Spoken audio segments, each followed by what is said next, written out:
hasiko geha. Arrekalde naiz, Navarraldekoa. Eta, lehen da bizi, hau egiteko, eskerrak eman behar diozkiogu, laguntzen digutenei, Gobernu de Navarra, el Ayuntamiento de Pamplona, Iruñeko udala azkenean laguntzen digu, laboral kutxa, eta gero guta hortaz aparte, sponsorrak eta hori, bereziki museoari ikusten duzue laguntzen digutela, uzten digutela bere instalazioak eta rekurso guztiak, eskertzekoa da eta bereziki. Eta gero hortaz aparte, badakizue, Iturralde, Martin Txipia, inguruan dazkagu taldea, Hernani Errotzen, zuen elkartea ere bai, ez dakidala esaten, Asociación de... Industria Ondare eta Herri Laneko Euskal Elkartea, eta, tiki, Industria Ondare babesteko nazioarteko batzordea. Nerekin Ainara dago, Ainara Martínez Matia, behin ondo esan dut, eta, hasiko geha, hau da ideia. Nolabait asteagatik, por decirlo de alguna manera, ya sabéis, llevamos ya 9 años trabajando estos capítulos del patrimonio, ondarea gure identidadearekin oso lotuta dago, kapitulu hau gure gizartean nahiko baztertuta ez dugu asko baloratzen, eta berriz, beharrezkoa da eta oinarrizkoa da, ez? Eta hori, atal desberdina daramagu jorratzen, jorratu dugu ondare industriala, paisaia, tabar, bidea, kura, eta aurten hartu dugu gai hau, komertzioa. Merkataritza, momentu honetan, kinka larrian dago, aldaketa izugarria daude globalizazioarekin, eta, sartu geha eta atzo ere ikusi genuen, momentu oso latza dela, eta, datorrena ez dakigu, eta, hori da, gaurko, gogoetaren, xedea edo helburua edo. Digo que, una vez más empezamos un tema de estos del patrimonio. El patrimonio es un tema que está muy poco comprendido en nuestra sociedad y sin embargo está en la base de su cohesión, de su identidad, de su futuro, vamos a decirlo brevemente. Y como otros años, ya esta es la 9ª edición, empezamos con el patrimonio industrial y hemos recorrido una serie de campos que nos permiten reflexionar. Yo siempre digo que apenas movemos la espuma de los temas, nos quedamos muy por encima y por debajo queda muchísimo más. Pero es nuestra capacidad es hasta donde llegamos y sin embargo además somos conscientes de que somos prácticamente los únicos que tratamos estos temas. Hoy en día son temas de actualidad que están cambiando a una velocidad vertiginosa y que, nos auguran unos cambios profundos en la sociedad en su conjunto, ¿no? Hoy cogemos el tema del comercio. El comercio está sometido a una presión brutal por parte de la globalización. El comercio está en la base, en el origen, en la génesis, como dice Iñaki, en la génesis de las ciudades. Ayer también el ponente decía que empezando por el cruce de los caminos, ahí está el comercio como fundamento de la aldea, del pueblo, de la población y de las ciudades. Este es el tema que planteamos hoy. Nuestro agradecimiento a todos, a los que nos ayudan, que son el Gobierno de Navarra, el Ayuntamiento de Pamplona y Caja Laboral, y a todas las asociaciones que estáis con nosotros, que ya las he nombrado y no las vuelvo a decir. Yo creo que todos los que estamos aquí en euskera también nos arreglamos bastante bien, que eso forma también parte de nuestro patrimonio. Algún día habría que dedicarle otro capítulo a eso. Eskerrik asko, Ainara, empieza la jornada. Eskerrik asko guztioi hemen egoteagatik, bederatziak eta 20an hemen egoteagatik, pozgarria da jendea ikustea alako jardunaldi batean, eta hain beharrezkoak diren jardunaldietan ikustea. Angelek esan duen moduan jardunaldi hauek geroz eta beharrezkoagoak dira, eta ez dakit benetan jabetzen garen hortaz. Aurten egokitu zait sarrera egiteko ardura, eta, esan behar dut ez zaidala lan makarra egokitu ze. Hain zabala eta hain imateriala den edo hartzeko zaila den gai bati sarrera emoteko, badauka bere zera, ezta? Me ha tocado, por lo tanto, un reto muy importante, como el de dar comienzo a esta jornada.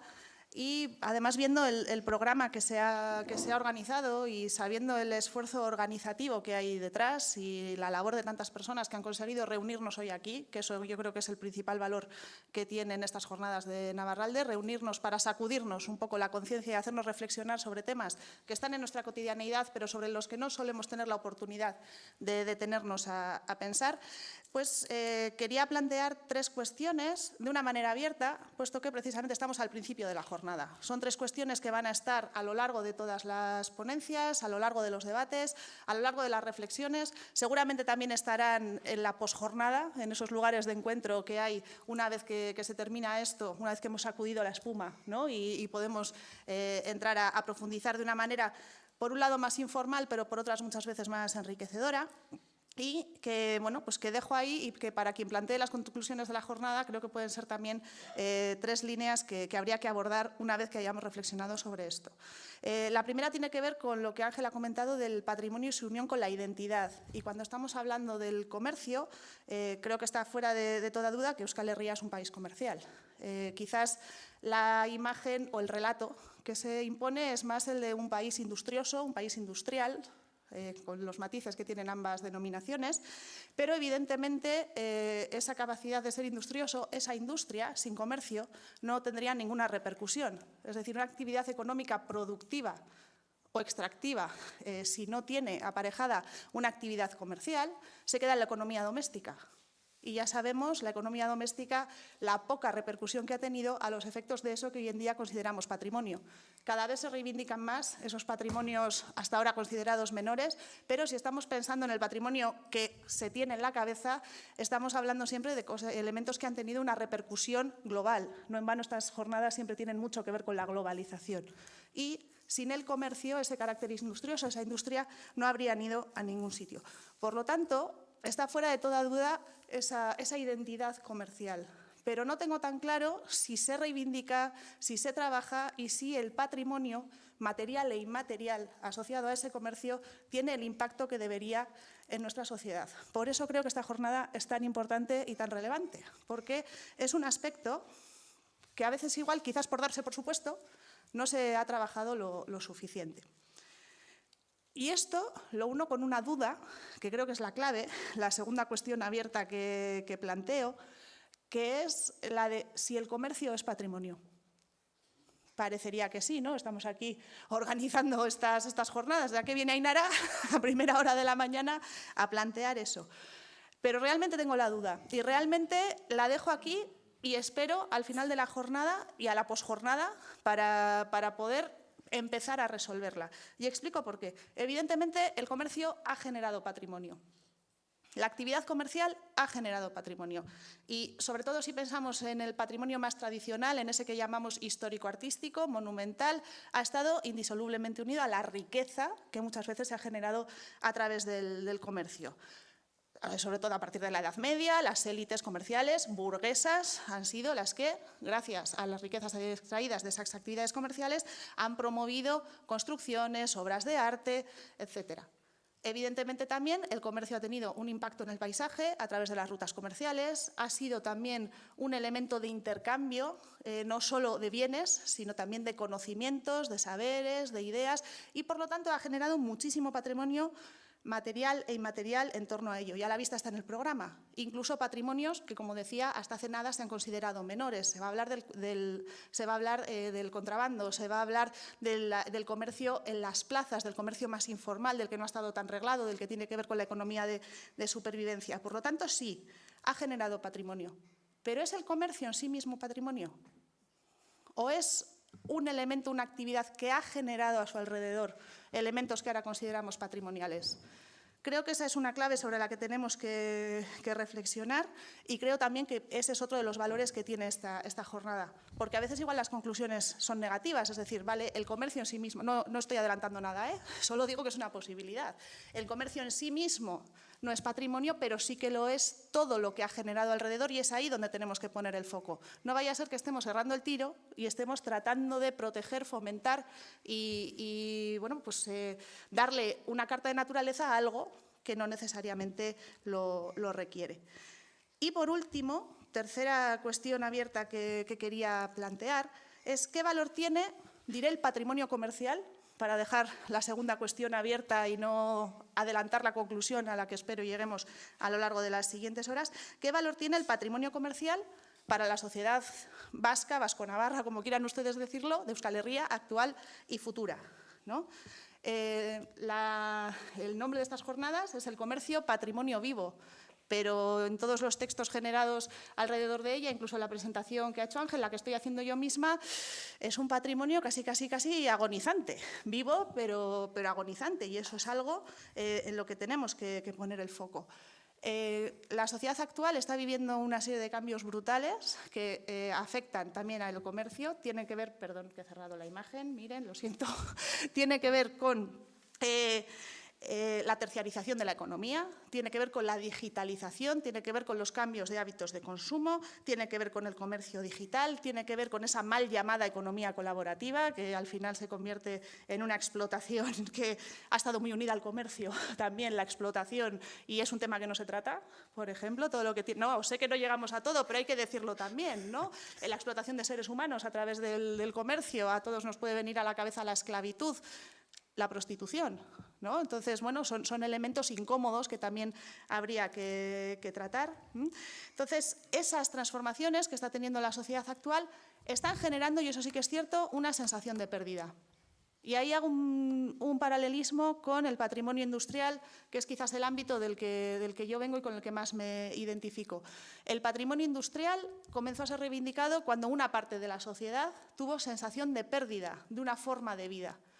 Y además tiene la virtud el patrimonio industrial de que, aunque tuvo una reivindicación académica, universitaria, que tuvo que ver con las élites, tuvo también una respuesta social. Y en el mundo del patrimonio cultural es probablemente el primero, y ese es uno de los valores que tiene, en el que hubo una implicación social y en el que fue el conjunto de la sociedad o una parte de la sociedad la que reivindicó esa sensación de pérdida y quiso conservar y preservar una serie de bienes.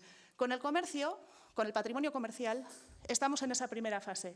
Se está generando esa sensación de pérdida, esa sensación de que está desapareciendo una forma de vida que tiene que ver con nuestros contactos cotidianos. Y todos esos factores que señalaba antes, la terciarización, la digitalización, la economía colaborativa, tienen que ver con esa sensación de pérdida. Creo que no se ha llegado aún a la siguiente fase, la de la reivindicación, que es para lo que es tan necesaria esta jornada. Si hay esa sensación de pérdida, y la hay, y si realmente el patrimonio comercial es relevante, y el patrimonio comercial sí que lo es, ya veremos si el comercio en sí mismo, pero el patrimonio comercial sí que lo es, hace falta canalizar esa respuesta y esa reivindicación, que es la única manera efectiva de protegerlo, de perpetuarlo y de darle así valor para las sociedades futuras. Porque si un valor tiene el patrimonio cultural en general y también el comercial, es la capacidad que tiene de interpelarnos, de ponernos ante las cuestiones, los retos, las dificultades de la sociedad actual y mover las conciencias para intentar transformarlas. Y, en ese sentido, el patrimonio comercial tiene muchísimo potencial. Y por eso estas jornadas son, como casi siempre en Navarralde, pioneras. Me voy a poner el nos, no majestático, pero no nos gustan las cosas fáciles. Ez gara beti kontu errezekin geratzen, agian errazagoa da historiari buruz edo ez dakit epikari buruzko gaiak lantzea, eta bueno, jende gehiago biltzen dira, baina erronkak gustuko ditugu. Eta ondare komertzialarekin erronka handia daukagu. Beraz, bueno, ekin diogun erronka horri eta hasi gaitezen jardunaldia.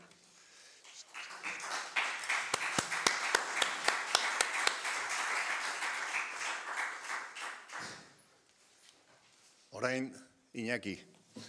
A ver, Maite.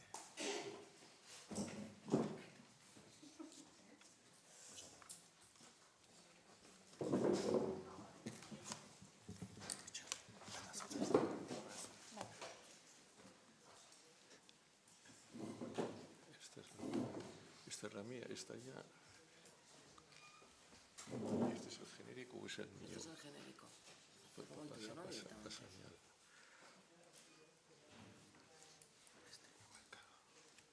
Y ponlo ya, como este ya está visto, ponlo en el siguiente.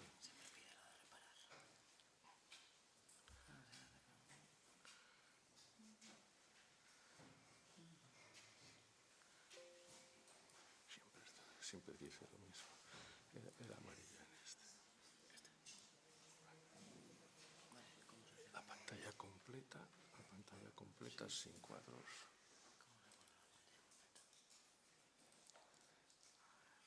Aquí. Este. Ahí va.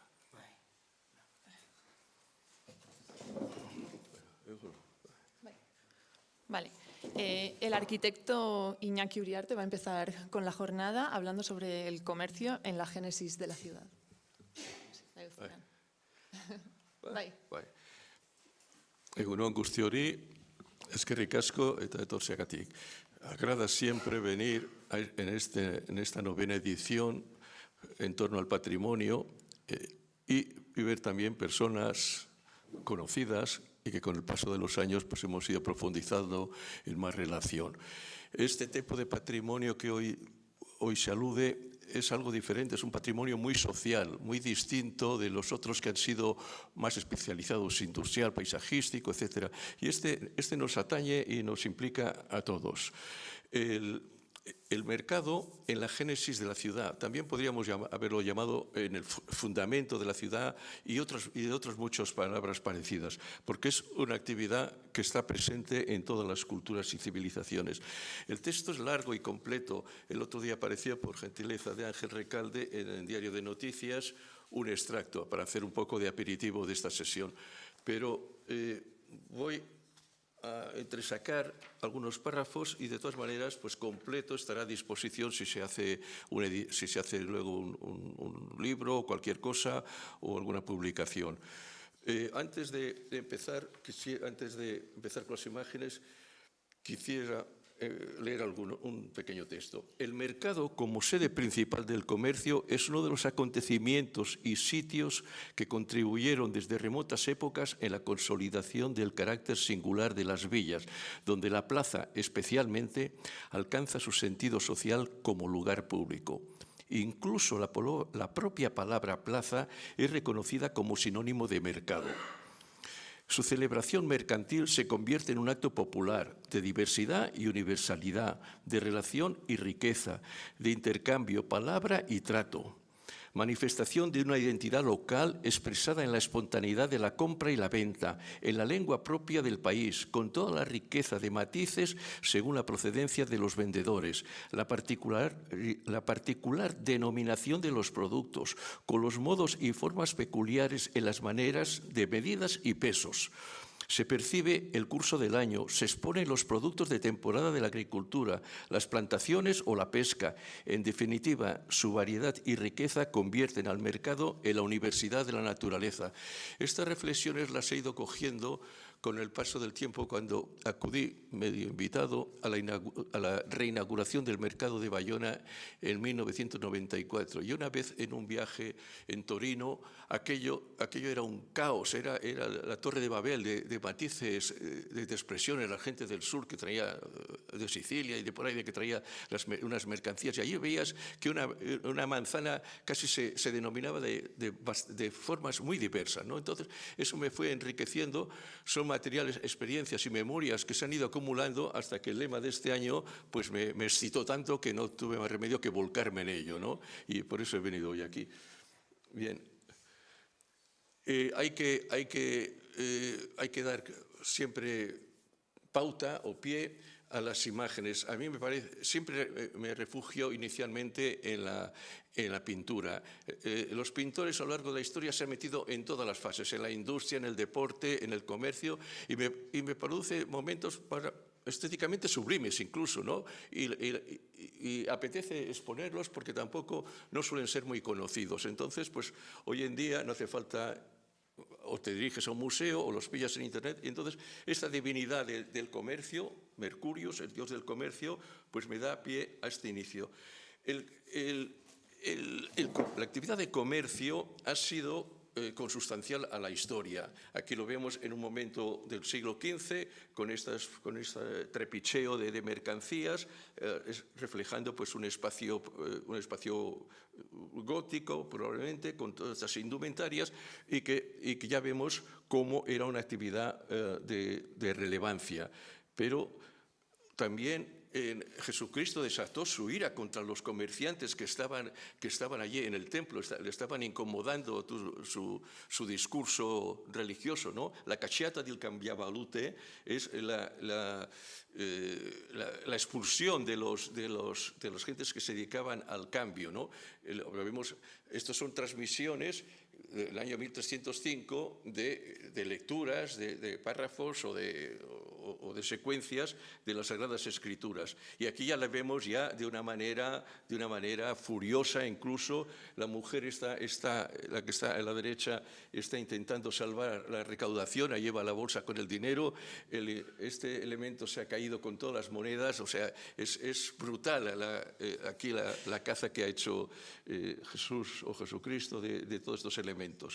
Y vemos como el mercado siempre ha tenido una cierta relación espacial con los lugares. Es sinónimo de la plaza y que de la plaza en un pueblo pequeño, la plaza ya organizada, urbanizada en una población más, esto habitualmente porticada, las inclemencias del tiempo, y aquí lo vemos como Canaletto, Giovanni Antonio Canal se llamaba, en San Giacomo, aquí está describiendo una plaza irregular en su morfología y nos situamos cerca del puente de Rialto, ¿no? Para ver, Venecia fue evidentemente una ciudad muy comercial, la República Veneciana.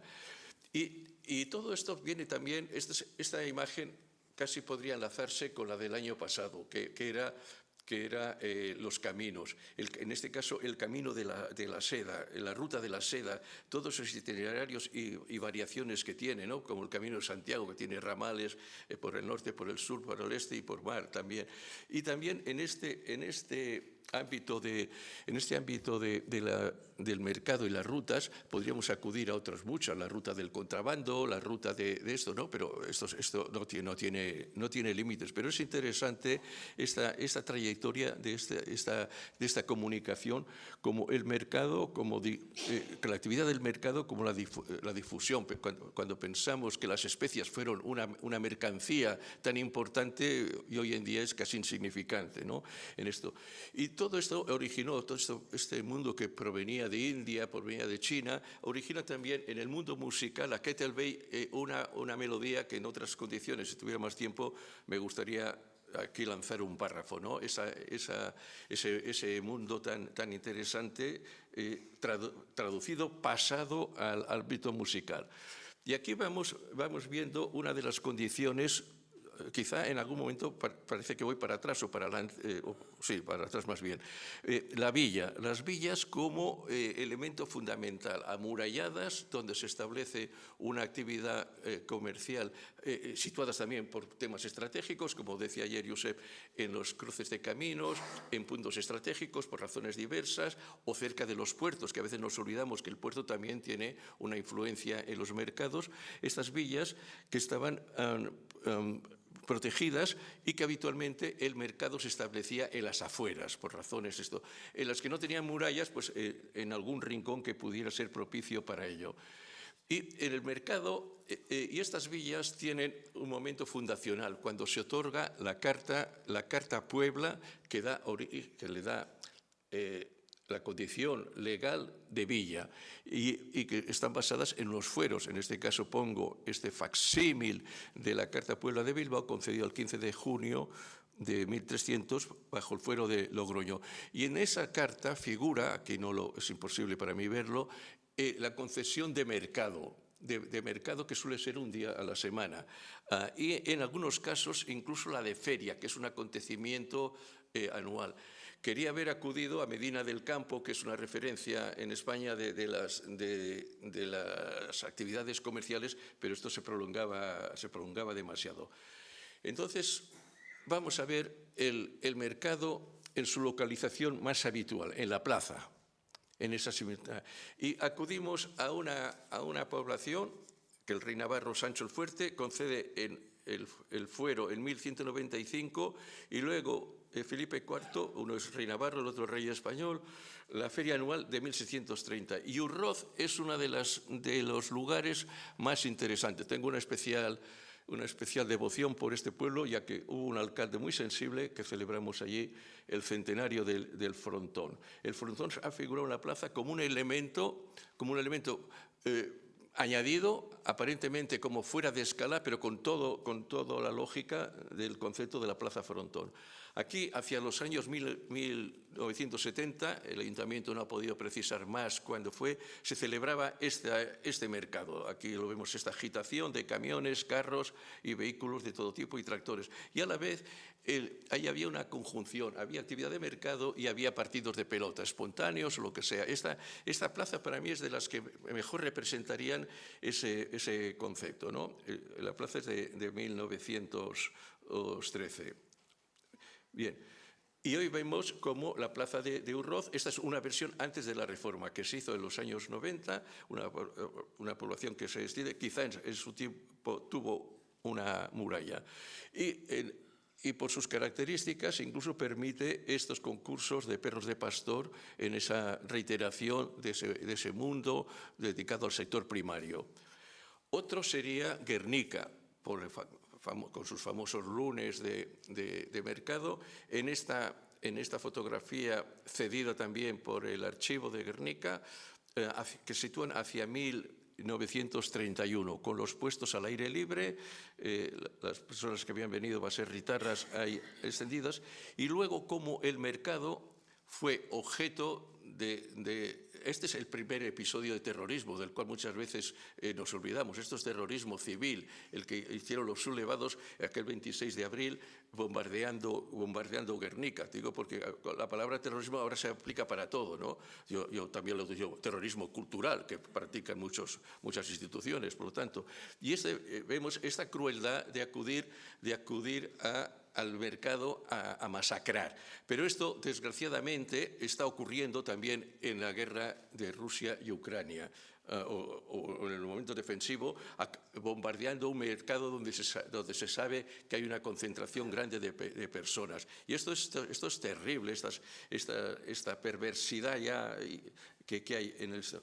Y luego nos vamos a otra villa, en un salto rápido, a Ordizia, que esta bella imagen cedida también por el Ayuntamiento de Ordizia, donde vemos esa villa que antes hemos visto amurallada de una forma primitiva e imaginada en un dibujo. Aquí vemos esta forma que tiene y cómo en el centro, ya hoy en día arquitecturizado con esta construcción, ocupa la plaza principal, es decir, esa concurrencia que aquí en el escrito aludo a la concurrencia de la casa consistorial, la parroquia y en algún caso quizá el casino o el sindicato agrícola, aquí se dan en Ordizia de una forma magistral. Con esos tenderetes que inicialmente pues, están al aire libre, con el ayuntamiento de fondo. A mí las imágenes del pasado me gustan muchísimo, porque aquí podíamos hablar de la indumentaria, de las personas, etcétera, y sobre todo las personas de esta generación. Los siguientes ya probablemente pues todo esto le resulte a literatura caducada, ¿no? Pero bueno, y claro, estos episodios no podían pasar desapercibidos para los pintores de la época. Y está este cuadro de Villafranca. Hay varias versiones en la tonalidad que discrepan. Esta es la que me parecía que se parece más con el colorido de las fachadas. También las imágenes muchas veces sirven para el paisaje urbano, para cuando hay que restaurar una fachada, evitar esas diarreas que hay cromáticas de pintar de cualquier color un centro histórico. Este cuadro está en la abadía de Montserrat. Entonces, la Ley de Patrimonio Cultural Vasco dice que aquel patrimonio, por los artículos finales, aquel patrimonio vasco que esté en otros sitios, se refiere más al que ha sido quizá expoliado. Además, los frailes de Montserrat son de los nuestros, ¿no? O sea, que se podía llegar a un acuerdo, a lo mejor para que lo cedieran, porque allí, yo no sé si estará en la sacristía donde estará este cuadro, pero quiero decir que es interesante este testimonio que da. Y Ordizia, Juan José Gurruchaga, hace esta imagen, esta cubrición que hemos visto antes en planta, y que Santi Yáñez, un fotógrafo excepcional, que ha recreado con su fotografía esa apreciación del patrimonio industrial en todos los ámbitos, pues me cedió hace un tiempo y le cito pues con entusiasmo incluso, ¿no? Hay en este mercado tan original y que por su estructura porticada puede recordar al mercado de de Florencia, ¿no? Al mercado no sé cómo se llama. Y esta actividad de todos los miércoles, esta agitación, ¿no?, que hay aquí de personas, las formas en el habla, lo que intentaba decir antes, ¿no?, las denominaciones. Yo estoy seguro que un pescado tiene una denominación diferente en Guetaria que en Lekeitio, por ejemplo, ¿no? Es lo que me falta, fotografiar las cartelas donde venga todo este repertorio. O sea, hay unos manuales que empezó la Generalitat hace muchos años, luego el gobierno vasco, que era vocabulario mercantil, o sea, de palabras y de términos que expresaban en las lenguas. Y es muy rico esto, pero ya digo que ya me estoy perdiendo del camino. Tolosa es una villa en la cual he tenido pues también aprecio por muchas razones. Y aquí vemos las dos plazas, la nueva y la Plaza Vieja. Y este plano, que es de Cuello, de 1848, no refleja la Plaza Euskal Herria, que estaría por aquí aproximadamente, ¿no?, que son una plaza neoclásica. Entonces, Tolosa también, como parte del Camino Real, como antigua capital de Guipúzcoa, ha mantenido unas estructuras arquitectónicas muy interesantes. Aquí vemos esta primera construcción del tinglado cerca del río de Loria, en la imagen inferior de 1898, 1900, la belleza, la limpieza, la claridad, la diafanidad de este espacio que luego lo vemos completamente ahí puesto. Esto es uno de los paisajes urbanos fluviales más interesantes, es porque da pie a esta contribución de la plaza, casi podríamos llamar una plaza del agua, ¿no?, y en Cercausía. Y luego el mismo autor resulta, José Alejandro Mújica, que la Plaza de la Verdura establece estas arquitecturas. Debo decir como satisfacción personal que algunas de estas fotos llevan tiempo, porque no tiene que haber nadie. Las fotografías no me gusta ver personas, ni coches, ni motos, ni accidentes de todo tipo, para que se vea, para que no nos distraigamos en la visión, ¿no? El enfoque de esta plaza con los bancos corridos, que son casi el asentamiento de los productos. Y luego la Plaza Euskal Herria, donde se han celebrado todo este tipo de mercados. Es una plaza neoclásica de planta cuadrada. Guipúzcoa tiene dos, esta y la plaza de la llamada Constitución Española. Y nos vamos a Bayona, otra ciudad donde aquí estamos viendo también un mercado fluvial.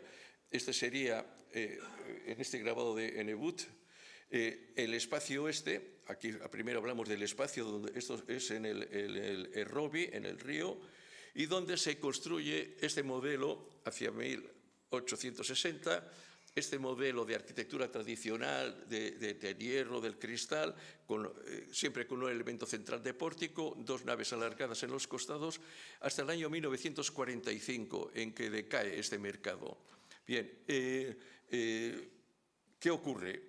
Hay un momento en que a alguien se le ocurre, en estos años trágicos para la arquitectura y el urbanismo en toda Europa, no solamente en los países de la dictadura, se construye este bodrio, este mercado que tenía aparcamiento en la parte superior. Yo esto lo he conocido, este mercado, hasta el año 93. Entonces, en una reflexión que hizo el alcalde ahora no recuerdo el nombre, el alcalde de Bayona, lo decide demoler, cosa poco frecuente, este añadido degradante, en el año 93, y en el 94 se inaugura esta reinterpretación del mercado tradicional, ya más pequeño, no hay tanta necesidad y todo. Aquí tuve la ocasión de acudir invitado, o no sé si me autoinvité, pero bueno, estuve aquel día, vi lo que estaba ahí ocurriendo, los matices, las cosas, y me gustó. Y a partir de, como agradecimiento, pues escribí este artículo, El Mercado Nuevo de Bayona.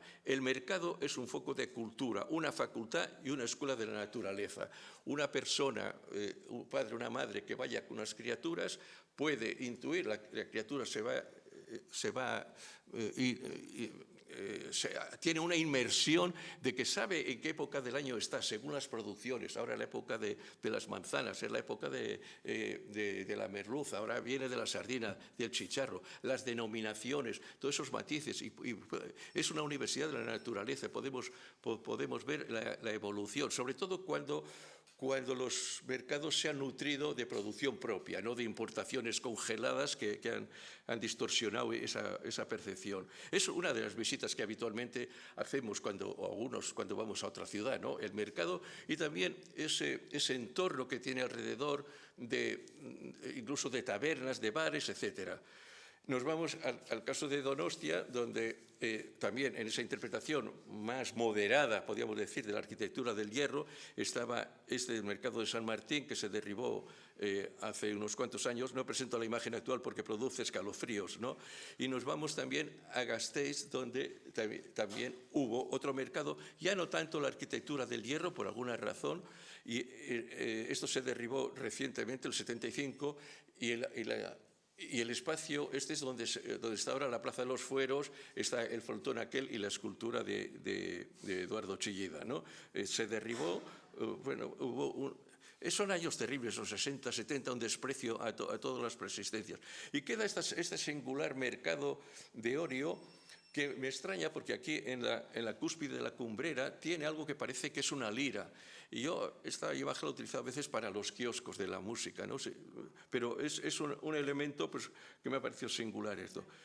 Y entonces viene otro momento también interesante. Al mercado se acude por un camino. Los baserritaras, las gentes vienen de una procedencia y acuden normalmente relativamente próxima, cercana, y acuden a este mercado con todos sus utensilios y con sus animales, que son muy solidarios porque van ahí todos los días a hacer el mismo camino. Esto ha sido una escena muy tradicional, el burro con las cestas. Aquí lo vemos camino también en Bayona, la elegancia de llevar con la manta, que no sé cómo se denomina tradicionalmente al esto. Las mujeres que si analizamos incluso parece que salen de la peluquería y van al mercado, ¿no? Todas bien puestas, o sea, esto es la presencia, ¿no? Tendría que ser muy bonito, sería muy bonito poder volver atrás realmente, ¿no? En una película, ¿no? A estos momentos. Y luego veamos a otro momento singular, el mercado de Elizondo, de Javier Ciga, pintor navarro muy conocido, que está en el mercado de Elizondo describiendo, pero de este cuadro de Ciga me interesa la recreación de la escena que se produce en la realidad. Esta fotografía la saqué a finales de agosto de este año, como en el mismo lugar en que Ciga pinta, está en la parte superior una chapa, sobre una chapa recreada la escena, es decir, esto es un lugar recreado, la memoria del espacio la memoria del lugar vuelve al espacio en el que se genera. Entonces son cosas muy atractivas. Italia está lleno de chapas donde se rodó una escena de una película, o sea, casi puedes ver la película en fragmentos si vas por un pueblo, pero bueno, eso sería ya otra cuestión. Bien, vamos ahora a otro, el mercado de Durango. Este cuadro fue muy polémico porque se compró por un precio, no sé cuánto mil. Claro, la oposición se echó encima de la alcaldía por comprar este cuadro. Pues en buena hora está comprado porque son patrimonios de pequeño tamaño, pero nos describe también el mercado de Durango en su pórtico, en este caso también escenario, aceleración, Azpeitia. Vale. En Azpeitia, qué poca sensibilidad en el que reparó el mercado tradicional asomando con esto y tapando aprovecho todo para soltar mi reivindicación, ¿no? para taponar este arco de ahí. Pero también nos quedan estos testimonios tan bonitos del mercado, las anillas, esto es patrimonio también, esto es patrimonio mueble casi, accesorios de donde ponían los muros. Medina del Campo, al final se ha quedado aquí la imagen, pero bueno, no importa. Y luego volvemos un poco a la pintura, cómo esta tradición universal del mercado aparece en Francia, pasó también de largo, y la arquitectura del mercado, que empieza con el ágora griega, se traslada al foro romano, simplemente esto para abreviar, Y luego aparece la época esta, tras la Revolución Industrial, aparece este momento culminante de la arquitectura del hierro, Joseph Parsons en Hyde Park. Tengamos en cuenta las dimensiones, 563 metros de longitud, estas piezas de esto, 124 de lado lateral y 39 de altura. Esta catáresis del hierro luego tiene su gran exposición y los mercados en las exposiciones universales, que son testimonios del mundo del avance. Y aquí vemos en la exposición universal el que será la galería de las máquinas. En este caso, aquí lo importante es la anchura, los 115 metros de luz que tiene este espacio y también pues, la altura, 48 metros, donde el ser humano ha perdido la escala con relación al espacio donde se encuentra, ¿no? Pero que es sobrecogedor, estos elementos desgraciadamente desaparecidos. Quedó, el pabellón de Baltar. De los 12 hechos en esos años, solo en el 73 se derribó y queda solo un pabellón.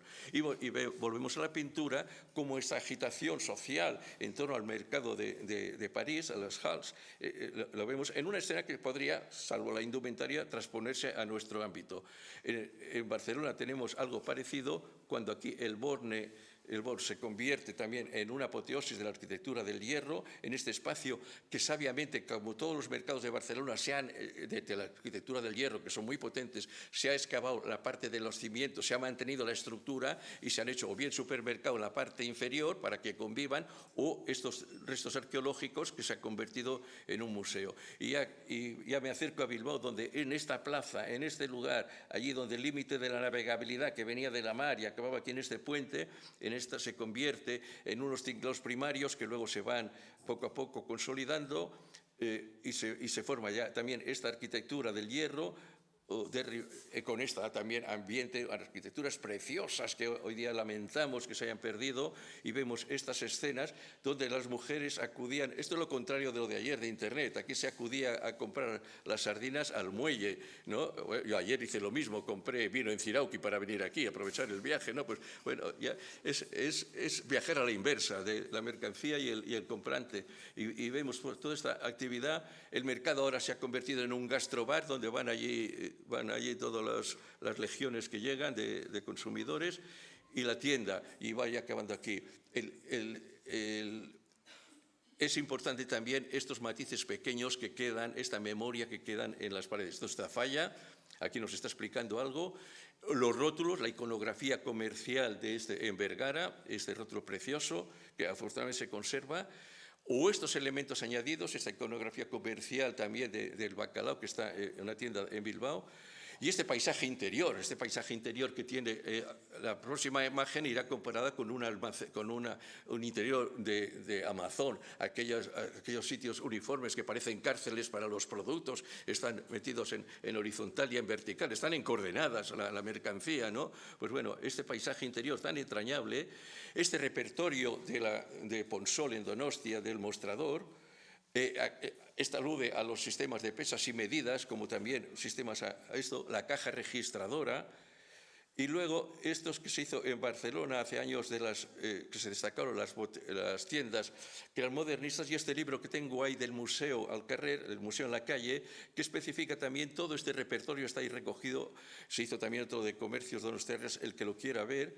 Mercurio de nuevo nos está ya despidiendo en este relato. Y finalmente las ordenanzas de la Ilustre Universidad de Contratación de Bilbao, el consulado, en una palabra, que se crea en 1511,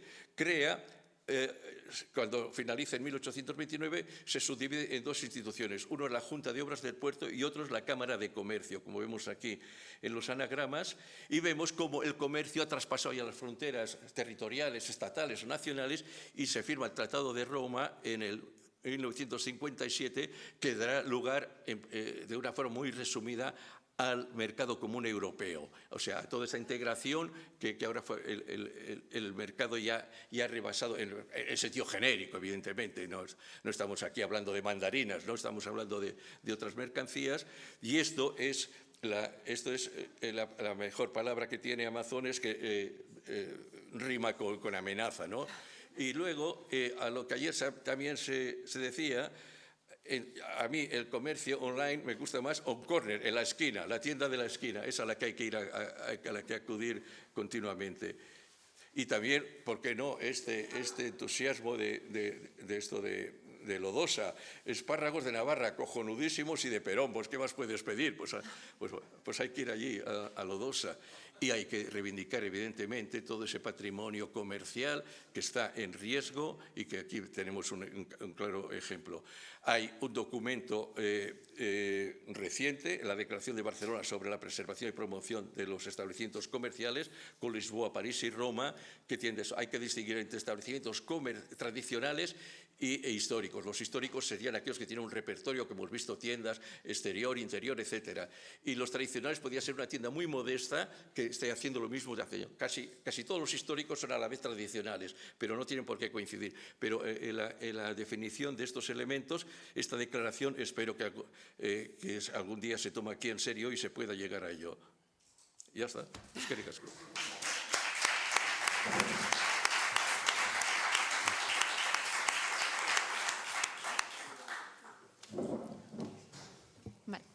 Eskerrik asko, Iñaki. Orain, Oskar Brako, ondare grafikoaren defentsarako sare iberikoaren sortzaileetako kidea, eta Iñako Redin, Redin drogeriakoak, Sekundino Redin, errepresaliatua dendaria eta errotulogilari buruz hitz egingo dute. Ahora, Oskar Brako, fundador y miembro de la Red Ibérica en Defensa del Patrimonio Gráfico, e Iñako Redin, comerciante de perfumería y droguería Redin, hablarán sobre Sekundino Redin, sindicalista, republicano y pintor.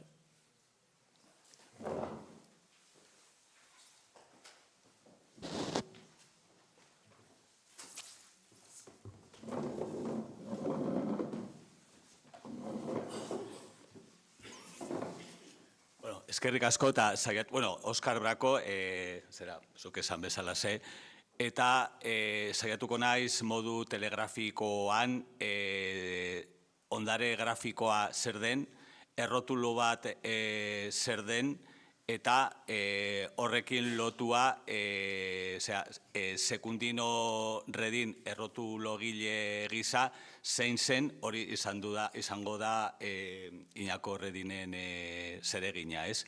Hasteko eta behin, errotulo bat bada funtsean da publizitate bat. Hor badire hainbat komerzio, hainbat saltoki, eta hasiera batean bazen publizitaterik nagusiena, ez? Bazen lehia bat, guztiok ziren hor kalean, eta norberak egiten zuen lanik deigarriena bere saltokia oharkabean ez pasatzeko, ez? Beraz, horixe eta besterik ez errotuloa, ez? Bino, baita ere, errotulo bat bada hiri paisaian topatzen aldugu elementu batez ere auskorra.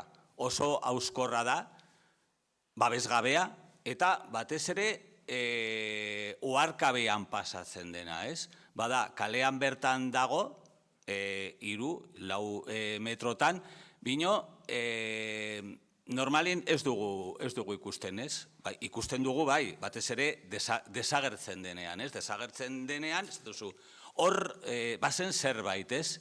Eta berandu da, ez? Hortarako, 2019 sortu ginen Red Ibérica en Defensa del Patrimonio Gráfico, ze ordurako baginen batzuk penintsulan barna horren aldeko lana eginez, batez ere, ondare grafikoaren defentsan, dokumentatzen, erregistratzen, eta zenbait kasutan erreskatatzen, ez? Eta ari hortatik tiraka heldu gara Sekundino Redin merkatariak eta errotulogileak egindako errotuloa. 1941, guaindik ere ezakigu, ze urtetakoa den. Eta errotulo hori drogeria Redinen bertan zen, hor Martin Azpilicueta karrikan, eta familiak oso modu oso kriterio onarekin, gorde egin zuten, hori askok zoritzarrez ez dute egiten, bino familiak bai gorde egin zuen aitatxik egindako, margotutako errotuloa, ez? Eta hor zen, bino, uda aurretik denda itxi eta kontua zen zer egin errotuloarekin. Normalean zer gertatzen da ondare horrekin, desagertu egiten da, bukaera du kontenedorean, eta hor bukatzen da, ez? Arestin esan bezala ze, guztiz babesgabea da, oso hauskorra da, gero baitare, batzuk badute kontran, rotulo honi baitare gertatzen zaiona, badela 4 metroko tramankulu bat, zer goiti ikusia emateu ezetz, bino gero hurbildo ala haunditu egiten da, eta hor Iñakoren arrebarekin, Marisarekin izketan, berak gorde nahi zuen, ez? Ordu, hor tramite batzuk hasi, eta azkenean, gaur egun, errotulo hori Iruñeko arte eskolan dago, eta errotulo horrek biltzen du ondare grafikoaren defentsarako gure elkarteak aldarrikatzen duena, ez? Batetik, bada errotulo historiko bat, bada ari bat hortik tira eginez, azkenean historia bat dagola atzean, lortu dugu, erreskatatu egin dugu, eta azken koska, nola baita esatearren, bada, orain, eta Redinen familiari esker, orain bada ja elementu publiko bat, eta urrengo pausoa izango da, bi errotulo ziren, horietako errotulo bat, Nafarroako gobernuak zahar berritu egingo du. Orduan, bada oso historia ederra, batez ere bukaera ederra dulako, eta badago beste horren atzean beste historia bat baitare bukaera ederrarekin, eta hori ja Iñako Redinek kontatuko du. Mila esker. Bueno, eskerrik asko Oskar, eskerrik asko guztioi. Behar bada nire historia edo Aitonaren historia sakona ez izan arren bihotz-bihotzekoa da. Eta hemen, orain Oskar entzun da, behar bada margolari jarri ordez errotulatzailea jarri barko luke. Baina biak zen, Aitonak biak egiten zituen. Bueno, hau da Aitonaren familia. Aitona margolaria izan zen, bere seme alabak merkatariak, eta behar bada ilobak merkatariak eta enpresariak ere izan gara. Beti Iruñako merkataritzan laguntzen eta oso amorratuak, eta behar bada gure lotxarako jubilatzeko bezperetan ez diogu gu jarraipena eman, baizik eta gure merkataritza enpresa saldu dugu.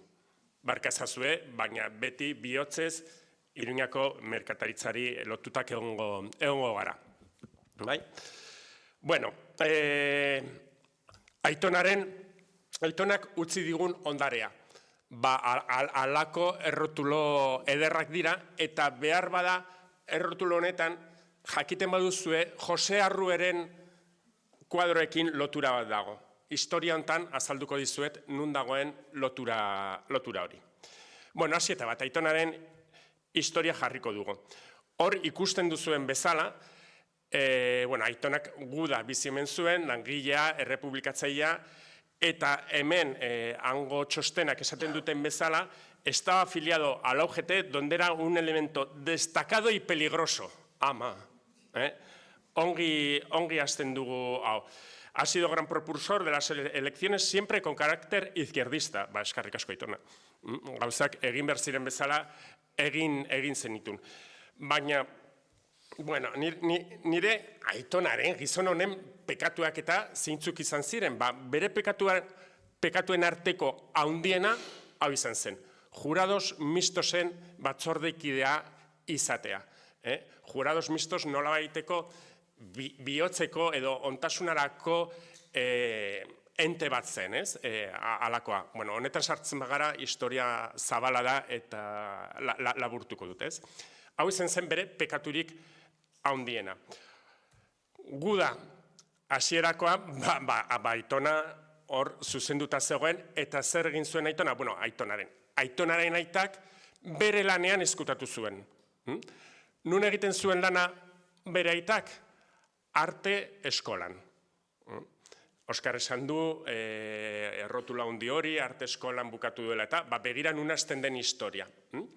Bere aita arte eskolaren atezaina zen, eta eskalea baten pean, 3 hilabetez eduki zuen izkutatuta. Han egon zen Aitona. Denbora pasatzen zen, pasatzen, hori ez zuen aurrera joaten baizik, eta gero eta ilunago zegoen dena, eta Aitonak Frantziara ihes egitea erabaki zuen. Eta honetan utziko didazue bere historia edo bere ihesaren historia kontatzen, ez? Aitona nolabait lortu zuen eskutitz falso bat, esanez bere arreba monja Frantzian gaixorik zegoela eta bera jasotzera zijoala. Autobusa hartu eta Luzaidera edo Luzaidetik muga pasatzen zuen. Autobusen eserita bere ondoan falangista militar bat eseri zitzaion. Pentsazazue zenolako bidaia autobus batean garai hoietan Luzaidera arte. Luzaidetik jetxi eta Aitona zer egin zuen korrikan muga pasa. Behin muga pasatu nolabaiteko salbakuntza zeukan. Eta bestea bere atzetik korrikan Aitonaren gainean bota zen besarkatu eta esan, nos hemos salvau. Bestea ere mozorratuta zijoan, ez? Hau ni Aitonak behin eta berriz kontatu zidan, eta uste dut oso historia polita zela, baina bera gorriak pasatu zigutuela, hori ziurrez. Bueno, Aitona bere abenturak hor jarraitzen ditu, Frantzian zenbait hilabete pasatzen ditu, eta ikusten du horrez dagoela itxurik, baina Bilbon nolabaiteko erresistentzia hor gune bat dagoela eta Bilbora doa. Hor zenbait lanetan egoten da, gehien bat margolari lanetan eta UGT-rentzako zenbait lana egiten, baina Aitona hemendikan ihes egon zenean bere emaztea ja urdun zegoen. Eta jakina bere alaba txikia jaioberria zela, Iruñera egin zuen buelta. Eta Iruñan buelta egiterakoan bere anaiaren etxera joan zen. Bere anaia maestro de cornetas Requete zen. Kasi nada. Badaki zuen hor salatu zuen Aitonak. Bere anaia. Bere anaia salatu, Aitona atxilotu eta Bilbora eraman zuten. Bere bizia utzi eta Bilbora joan. Eta Bilbon, itxoen beta horrekoa jarriko ditut, ez dut ezer ikusten. Bueno, Bilbon, hor zerrenda bete egiten dute, cargos que se formulan contra Secundino Orlerín. Es un elemento de los más destacados y peligrosos. Casi nada. Iba a la cabeza, bueno, hemen zenbait gazte kasedan greba bat dago, Iruñera etortzen dira, eta hemen esaten dute, iba a la cabeza de ellos cantando la internacional y haciendo levantar el puño a dichos menores. Joder, ni uste dut, haiek ere herritik ikasiak etorriko zirela, ez? Behar bada, Aitona pixko bat bultzatu eta, bueno, toma parte en todas las huelgas revolucionarias. Casi nada. Esaten dute UGT-koa dela eta vocal obrero del jurado mixto, actuando en cuantos asuntos, eran de la competencia del mismo. Bueno, bere lana egiten zuen, ez? Bera hor batzorkidea zen. Huyó a Francia en enero del 37 y es cabecilla muy peligroso y hábil, amigo íntimo de los Goñi Monzón y otros elementos del funesto Frente Popular. Bueno, menos de la muerte de Manolete, de casi todo, ez? Alakoak ziren. Bueno, hau dela eta epaiketa egiten diote, eta bere zigorra izan zen espetxean 3 urte pasa, eta 100 peseta. Ordungo 100 peseta kristona zen, eta urteak pasa zituen Aitonak ordaindu arte. En komodos plazos, ez dakize, baina azken peseta arte ordaindu behar. Bueno, orain, historiaren niostuet alde polita datorrela. Argazki hontan, Aitona, Jose Arrue eta bere emaztekin agertzen da. Espetzean laguntasun edo adiskidetasun ez dakit nola definitu, baina oso elkartasun handia egin zuten. Biok margolariak Eta Jose Arrue, nire etxean beti Don Jose Arrue izan da, edo el señor Jose Arrue, ez? Horrelako errespetu handiken hitz egin da. Bueno, Jose Arrue behartzen zuten hor zenbait margolana egitera, ez? Eta Jose Arrue beti, ezakit nolako joera, ez ezkorrarekin egiten zituen. Eta bereziki eskatzen zioten, Espainiako eskuduaren margolan bat egitea, eta hori Jose Arruek ez zuen nahi. Bueno, egiten zituen margolanak eta nire aitona laguntzaile bezala zeukan. Bueno, batean, hor Bilboko espetxean, aitona Iruñako militar ezagun batekin elkartu zen. Bere abizena alde batera utziko dugu, bada ez bada. Eta militar honek esan zio, sekundino zu hemendik, lasai, hau bere lasai konpontzen dugu. Bueno, militar hori bulegora sartu eta esan zuen, honi, holan. Eta hurrengo astean nire aitona fusilatzera eraman zuten. Eta orduan Jose Arruek bere bizia jolasten eta esan zuen aitona edo sekundino eramaten balin bazuten, bera ez zuela inoiz eskudo hori margotuko. Eta aitonak Jose Arrueri bizitza zor dio. Horrelako hontan atzera egin zuten, aitona utzi, eta Jose Arruek ez zuen eskudo hori inoiz margotu. Horrelako gizon bereziak ziren ordungoak. Bueno, adiskidetasun horretan mila gauza elkarrekin egin zituzten, eta hor dago aitonak utzitako ondarea.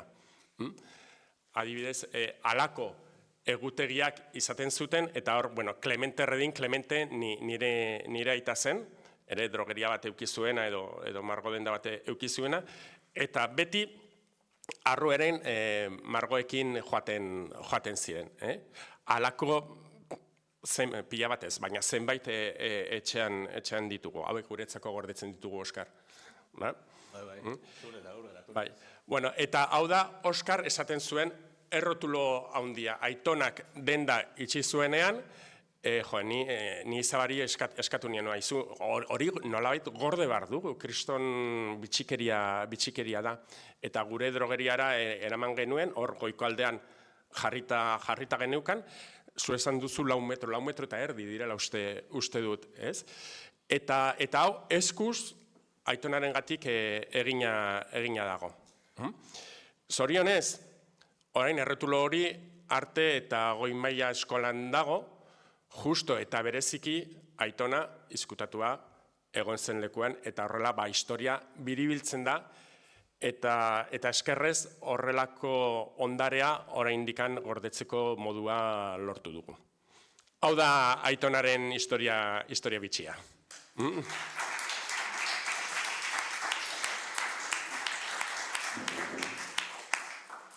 Urrengal.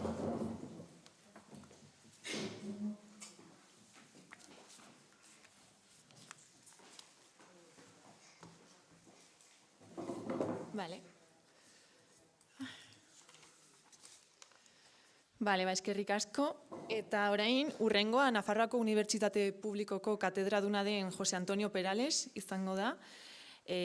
Ahora José Antonio Perales, catedrático de la Universidad Pública de Navarra, hablará sobre el comercio y contrabando de subsistencia en Navarra.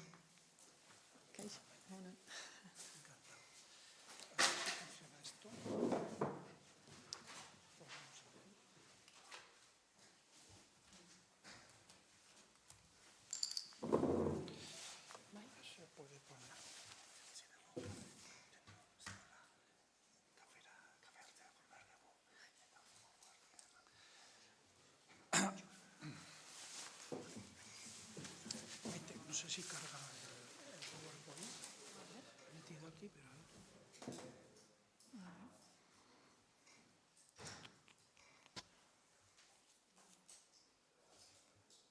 Eso es el PowerPoint. A ver si abre. Esto se puede pasar, ¿verdad? Con otra entradita por aquí.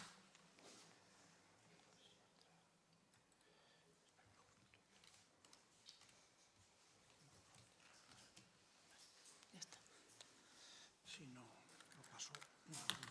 De aquí, ¿verdad? Bai. Nola da pantalla completa?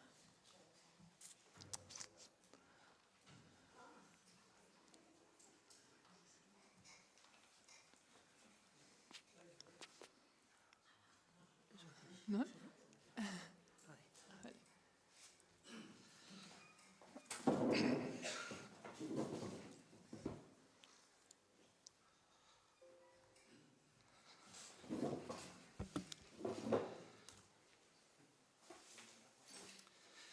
Bien, Egunon, buenos días. Eskerrik asko, Maite, por tu presentación. Gracias también a la Fundación Navarralde por invitarme a participar en estas jornadas sobre patrimonio dedicadas este año al comercio.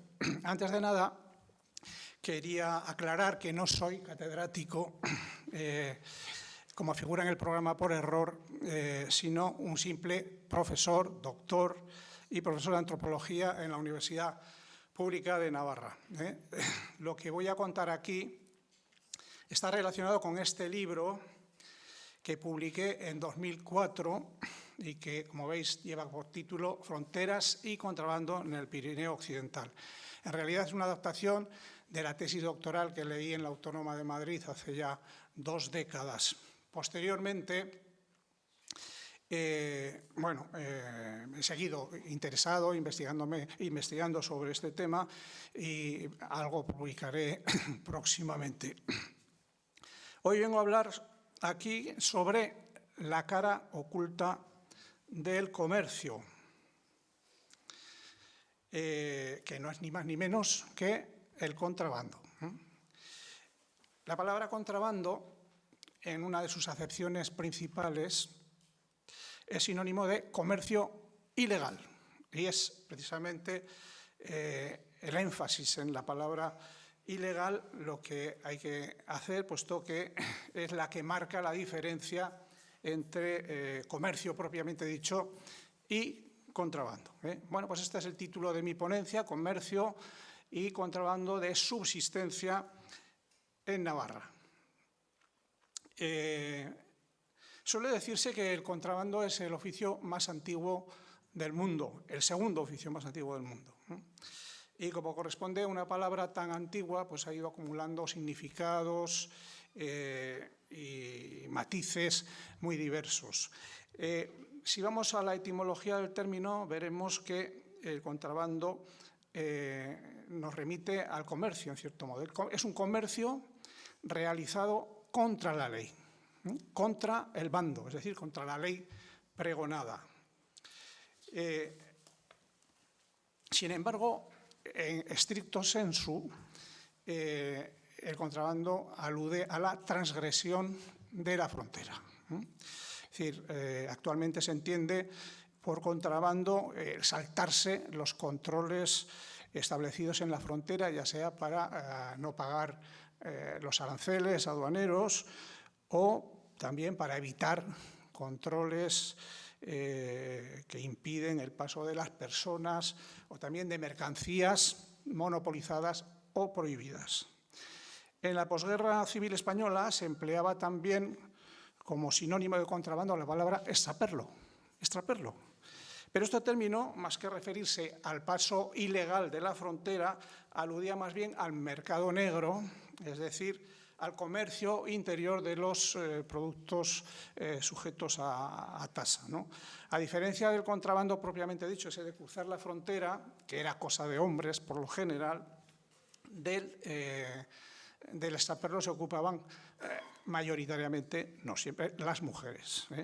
Curiosamente, el nombre extraperlo, que hoy nos resulta tan castizo, es un neologismo que se acuñó en los años 30, en los años de la Segunda República, durante el mandato de Alejandro Lerroux, cuando unos individuos extranjeros, apellidados Strauss y Perlovich, de ahí lo de extraperlo, inventaron una ruleta amañada de tal modo que siempre producía beneficio a la banca. Aquello fue un escándalo porque estuvieron implicados miembros del gobierno y finalmente lo de extraperlo quedó como un sinónimo de negocio fraudulento, digamos, asociado a la posguerra fundamentalmente.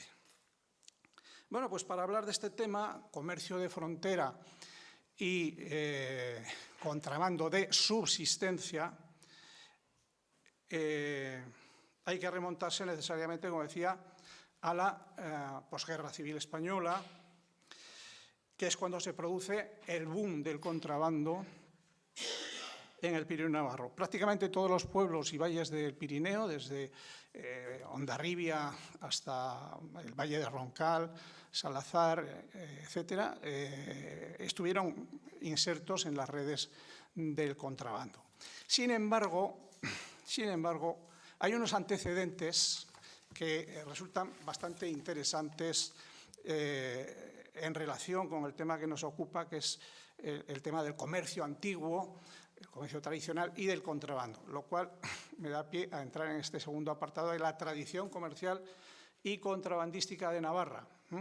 El año pasado, en este mismo lugar, ponía el foco en esta etapa previa tan interesante que coincide con lo que el antropólogo Julio Caro Baroja llamó la hora navarra del siglo XVIII.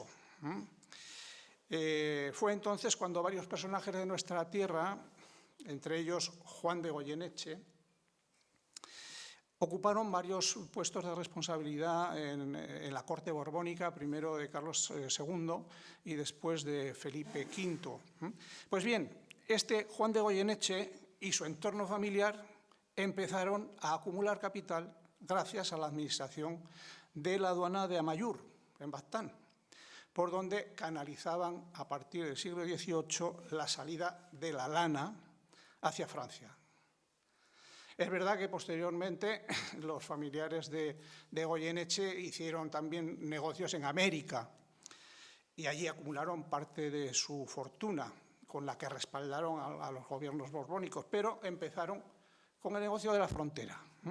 Bueno, pues para entender todo esto hay que recordar que desde la conquista de Navarra en 1512 hasta la ley paccionada de 1841, Navarra había quedado como un reino franco, una especie de Andorra actual, con sus propias aduanas, las famosas tablas, y que en ese contexto histórico, entre los siglos XVI y XVIII, insisto, es cuando se da lo que han llamado la época dorada del comercio y del contrabando. En esta época había una importante ruta comercial que iba desde el puerto de Bayona hasta el puerto de Cádiz y que atravesaba por el Reino de Navarra.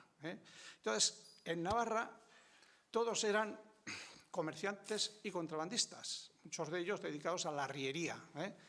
Bueno, pues entonces, más que en el Pirineo, el foco de contrabando principal estaba en la ribera, en el llamado Cordón del Ebro.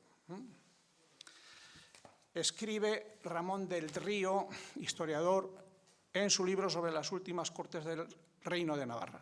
Es bien sabido que hay 30 pueblos en las márgenes de izquierda del Ebro que hacen alarde de vivir y de mantenerse del contrabando. Y entre esos pueblos destacaba a principios del siglo XIX Corella, Fitero, Cascante y Tudela. En pocas horas se introducen en una noche lóbrega miles de fardos sin que sea posible evitarlo, porque el río se pasa en barquichuelas por todas partes y aun a pie por muchos vados. Y después de colocar los fardos en la orilla derecha, cada casa de los 50 lugares a la redonda es un receptáculo para los géneros de fraude. Bueno, pues esto es lo que dice en un informe Pedro Sainz de Andino, un jurista de la época, en un informe fechado en enero de 1829. Bueno, pues aquí hay un salto que vamos a dar ahora del Ebro al Pirineo, de la frontera premoderna a la frontera moderna, que no es lo mismo. Hay fronteras que van modificando su capacidad de cierre. Es decir, las fronteras premodernas eran muy porosas, sin apenas capacidad de cierre y sin todavía un ejército, digamos, o un grupo dedicado a hacer la guerra al contrabando, como se instauró después con el Cuerpo de Carabineros, ¿no? Fue a partir de 1841, con la ley paccionada, cuando las aduanas se trasladan al Pirineo, del Ebro al Pirineo, y el contrabando adquiere ya un sello, un marchamo definitivamente montañés. Puede decirse, por tanto, que el contrabando en el norte de Navarra y también en la parte guipuzcoana y en Iparralde es un fenómeno esencialmente ligado a la creación de la frontera moderna, que se establece sobre todo a partir del Tratado de Bayona en 1856, aunque tiene este antecedente de la ley paccionada. Bueno, pues desde entonces hasta hoy ha habido en el Pirineo Occidental 3 grandes picos o momentos álgidos del contrabando en el Pirineo Occidental. El primero tiene que ver con las guerras carlistas, episodio bastante conocido en la novela de Pío Baroja, Zalacaín el aventurero, las 2 guerras mundiales, el siglo XX, y muy especialmente, muy particularmente en la posguerra civil española, y especialmente, como digo, en este periodo 1939 a 1961, el boom del contrabando. Entre 1939 y 1961, prácticamente todos los municipios y valles fronterizos de Navarra se dedicaban al contrabando. Claro, la mayoría, no hay estadísticas, pues el contrabando era un negocio sumergido, ¿verdad?, que no deja estadísticas. Sin embargo, por las entrevistas realizadas, por informes, por estudios, se comprende que fue un fenómeno realmente importante que, sin embargo, la historiografía oficial ha ignorado. Aquí hablamos de contrabando de subsistencia, pero bueno, no hay que olvidar que el contrabando, lo mismo en la época dorada que en la posguerra, fue también un lucrativo negocio de largos tentáculos, controlado por empresarios, comerciantes a veces, que vivían o bien dentro o fuera de la zona fronteriza, pero que utilizaban todas esas redes locales de paqueteros, ramaleros, mugalaris, para cruzar las fronteras.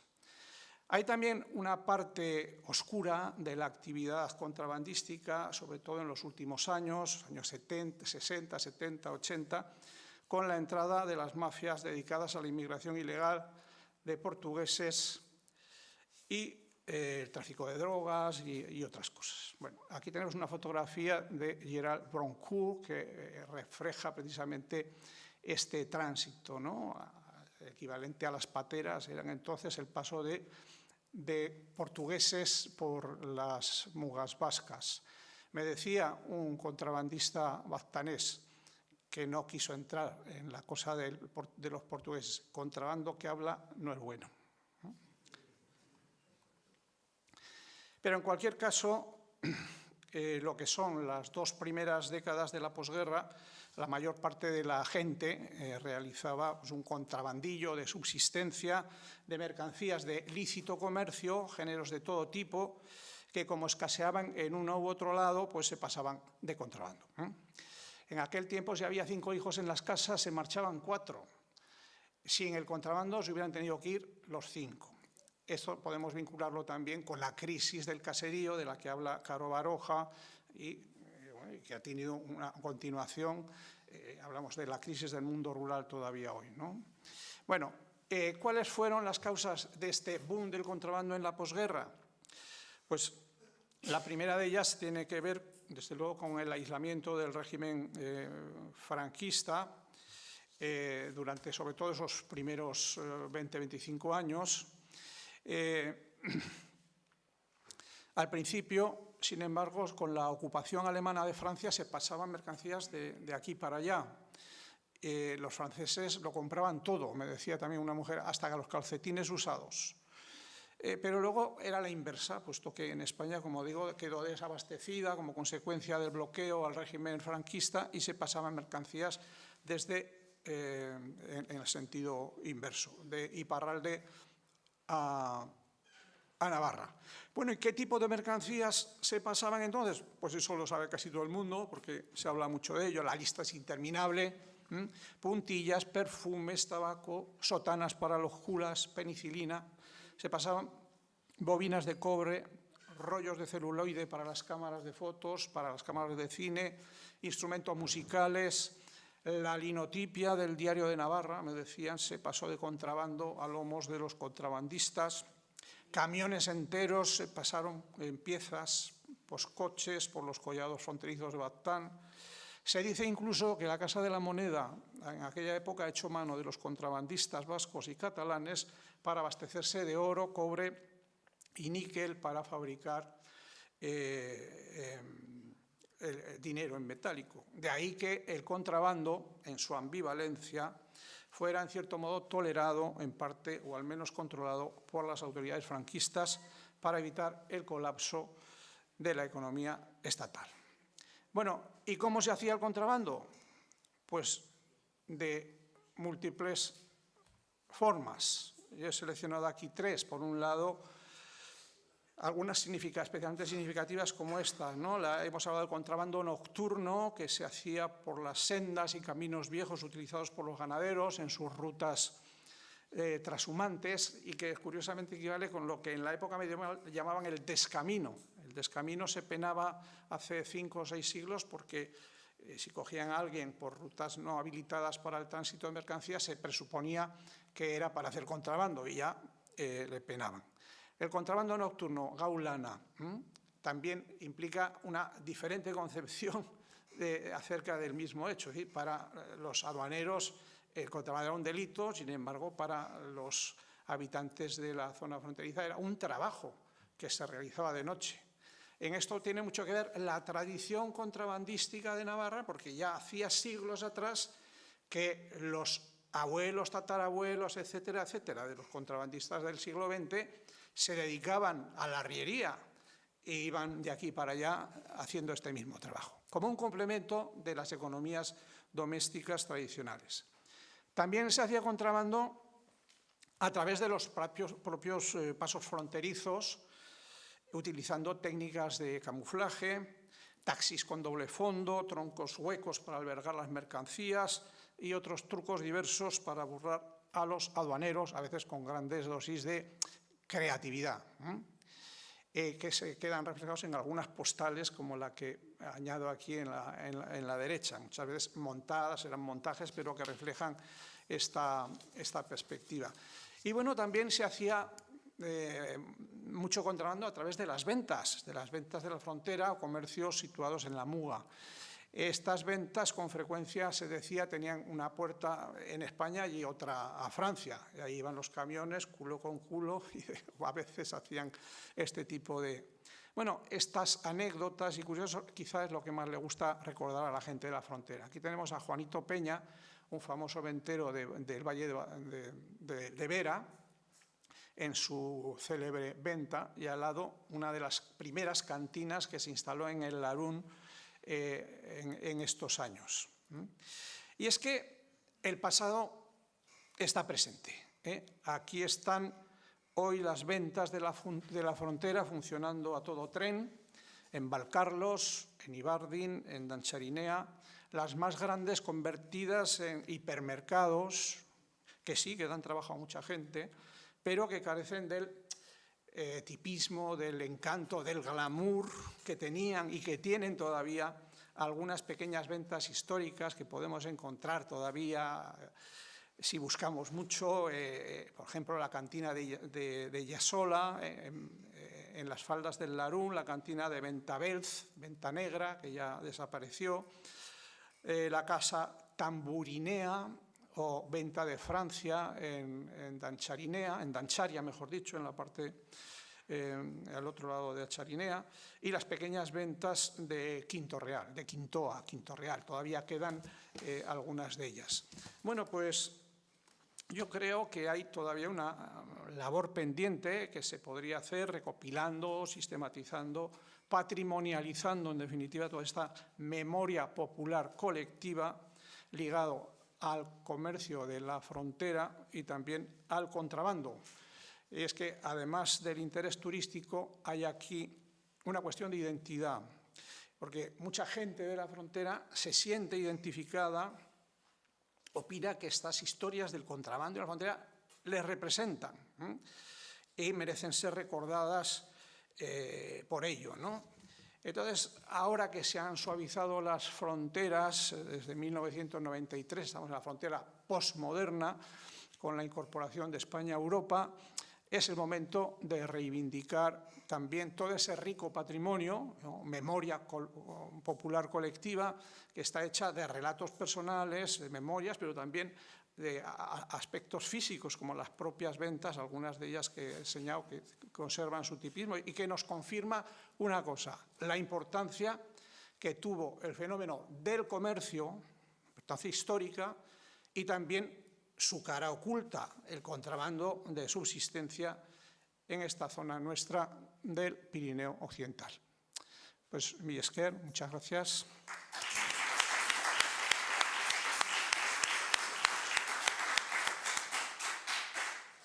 Bale, zongi. Bukatu dugu gaurko lehenbizko zatiarekin, ordu norai ordu erdi bat, ez, kaferako, zer dutan buelta? Eta... Aurreikustan naukan, orain ordu erdiko kafe... Bai. Baina, behar da maizona. Edertu dago, 5 minututan, eta antolatuta daukagu horrelako kafe batzuk. Os digo que teníamos previsto un café a las 11, nos hemos adelantado, o sea que nos viene bien porque hay que trasladarse a Maisonave y hay que ir y volver. O sea que diría que volvierais a ser posible con un cierto margen para que a las 11:30 estemos aquí. O sea que Vale. estamos bien. Joder, de sobra. H25, siguiente turno, le toca a Maya, creo, pues estaba ya bastante tranquila pensando que así todo el día. Bueno, Maisonave también, eso no lo digo. Es el de la corrupción de los funcionarios que han estado reconocido en el caso de Andorra, del jefe Luis Paco Ruiz, detenido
Bueno, Andreagaz eta merkataritzagaz egingo dugu berba gaur, baina zoritzarrez Bilbotik eta Bizkaitik izango da hizpide nagusia.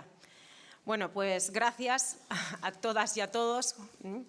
Y bueno, pues hablar que hoy me ha tocado a mí un papel que es el de, como dice Angela Davis, hablar de los agentes colectivos de la historia, que son las mujeres, pero en realidad también son los hombres y las mujeres que conforman lo que es la sociedad comercial a lo largo de la historia.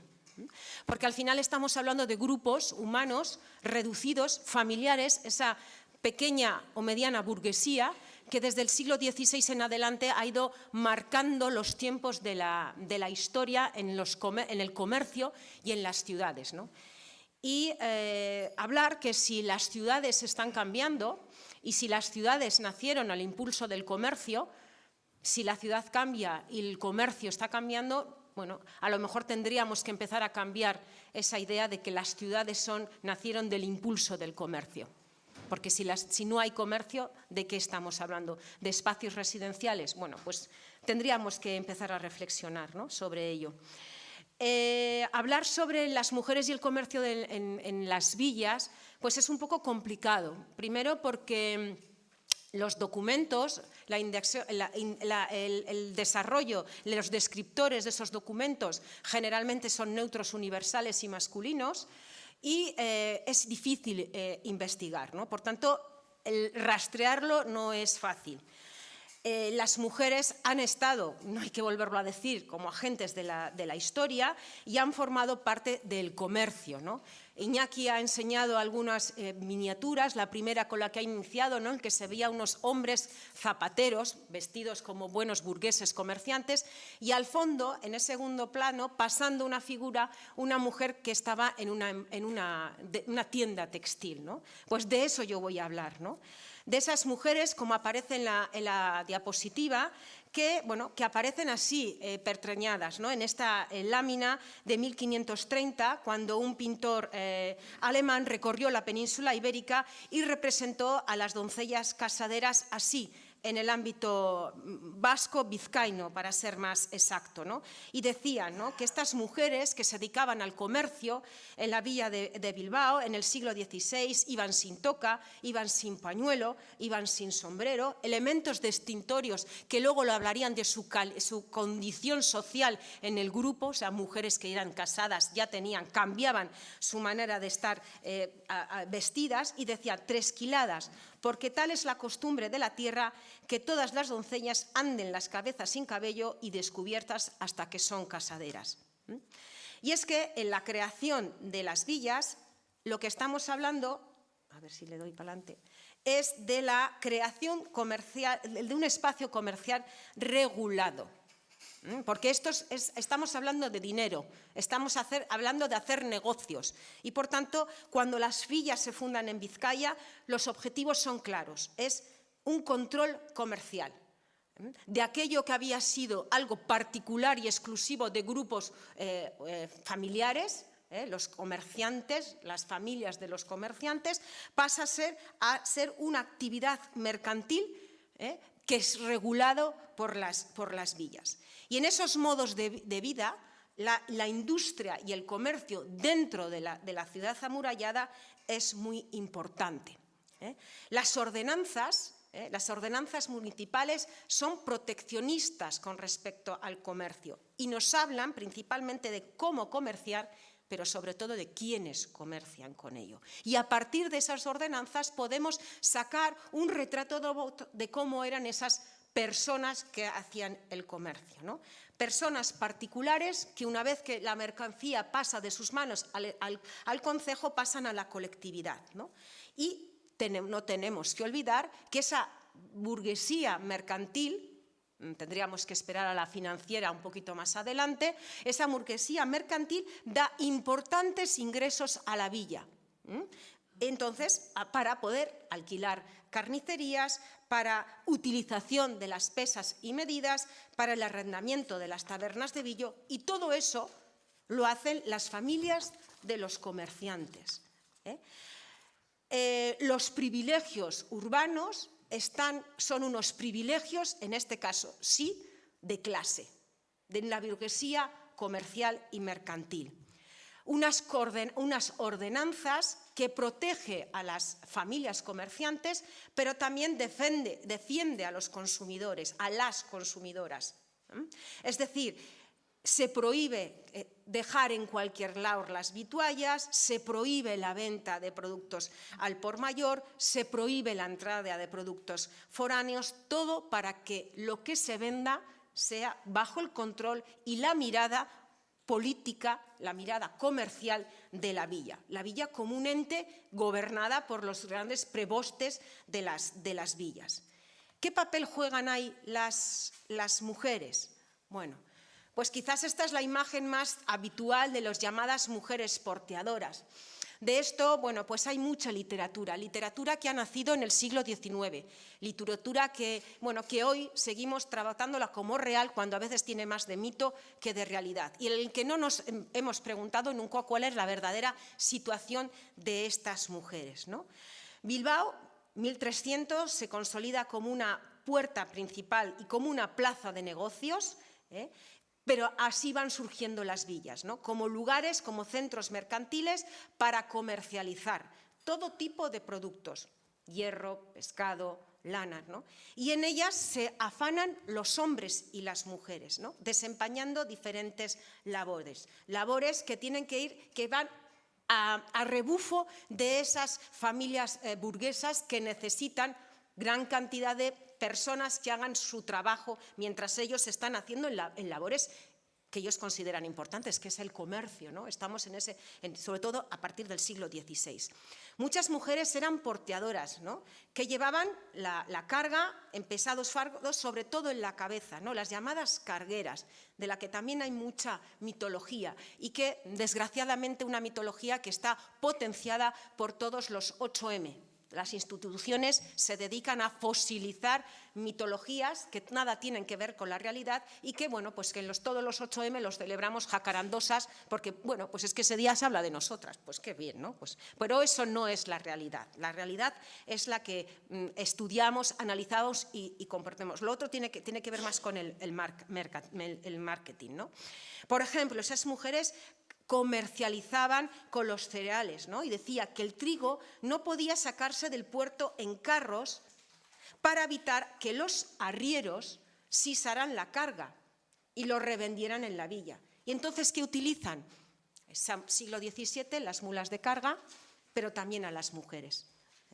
De hecho, en 1500 ya aparece una norma y, por tanto, cuando hay una norma es que algo se está haciendo, porque no se normaliza aquello que no existe, que son que las mercancías solo pudieran ser transportadas por las cabezas de las mozas.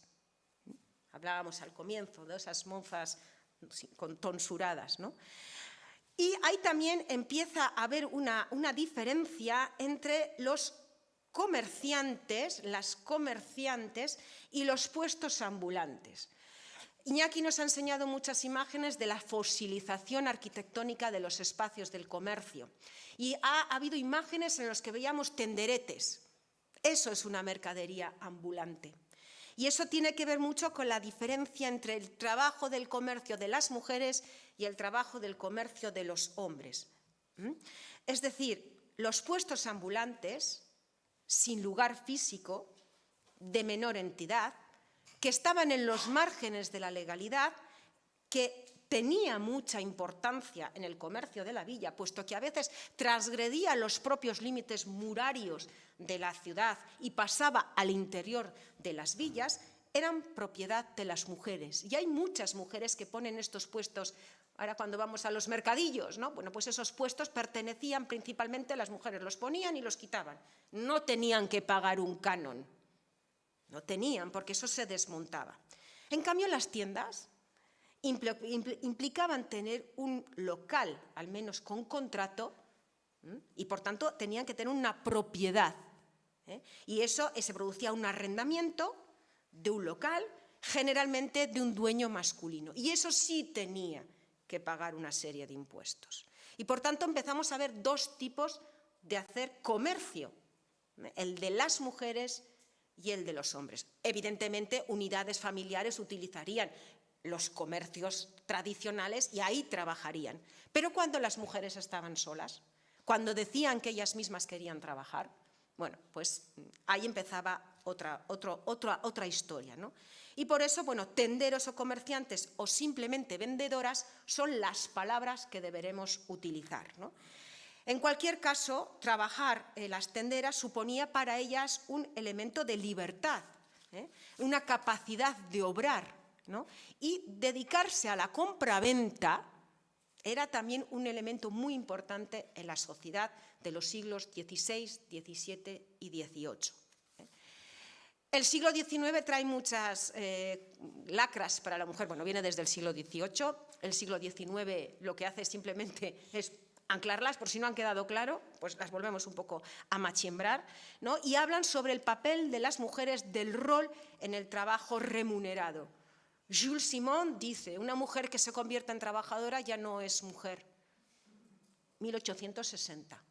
Este señor no ha debido pasar por ningún... O sea, lo que veían las fábricas textiles, por ejemplo, debían ser fantasmas, ¿no? Pero, en cambio, a finales del siglo XIX, dice además Louis Simon, que la mujer que trabaja lo que hace es destruir a la familia. Empiezan otro concepto de familia igual a mujer, familia igual a honra, igual a apellido, que debe ser, bueno, ser transmitido en las generaciones, pero debe ser el apellido masculino, ¿no? Sabía que el trabajo de las mujeres era necesario, Jules Simon, pero decía que, bueno, había trabajos más aptos, ¿no?, para evitar que esas mujeres se prostituyeran. Trabajar, bueno, él decía cuáles eran los verdaderos trabajos para la mujer, no para las mujeres, para la mujer. ¿Qué pasaba en 1872 mientras este señor platicaba? Bueno, pues se produce el Congreso de la Asociación Internacional de Trabajadores de Zaragoza. Dice, la mujer es un ser libre e inteligente. 1872, no el 8M de hace 2 años. Y como tal, responsable de sus actos. Lo mismo que el hombre. Pues sí, esto es así. Lo necesario es ponerla en condición de libertad para que desenvuelva según sus facultades. Ahora bien, si relegamos a la mujer exclusivamente a las facetas domésticas, es someterla, como hasta aquí, a la dependencia del hombre y, por tanto, quitarle su libertad. ¿Qué medio hay que poner a la mujer en condición de la libertad? No hay otro camino que el trabajo, añado yo, el trabajo remunerado. ¿Qué pasa sobre las mujeres comerciantes en los siglos XIX y XX? Pues que las ciudades eran así. Mientras se filosofaba, se hablaban, se hacían congresos, la vida transcurría. Y hombres y mujeres se tenían que buscar la vida, ¿no? Fijaros estas imágenes, bueno, pues tan distintas, pero tan reales, ¿no? O sea, cómo sería una calle de Bilbao en esos primeros años del siglo XX y cómo era una ciudad comercial, vamos a decir, antes de las inundaciones, porque a partir de las inundaciones y todo el desarrollo actual, todo esto ha desaparecido. Esto sí que ya es historia. No sé si ha llegado nunca a la categoría de patrimonio. Lo que sí está claro es que forma parte de la historia, ¿no? Aparecen multitud de trabajos, a multitud de pequeños comercios ambulantes, pues las mujeres sardineras, lecheras, vendedoras de verduras, en sí mismas son casi comerciantas de sus propios productos. Y lo que sabemos es que muchos de esos nombres traen aparejados problemas que tenían estas mujeres a la hora de desempeñar su trabajo. Por ejemplo, la inseguridad. Iñaki también, es que todo el rato porque ha sido el primero, entonces ha puesto todo el elenco de fotografías. Iñaki ha puesto un montón de mujeres sentadas en sus burros llevando la mercancía, como muy puestas para la foto, muy arregladitas y muy imperipuestas. Pero esas mujeres hacían un largo camino hasta la llegada de las villas. ¿Sabemos quiénes eran? Pues es que hay que mirar documentos que tienen que ver con eso malo que les pasa a las mujeres, ¿no? Ramona Landavaso, Elvira Urkullu, son denunciadas por otras mujeres e incluso por otros hombres por irregularidades en la venta de los productos.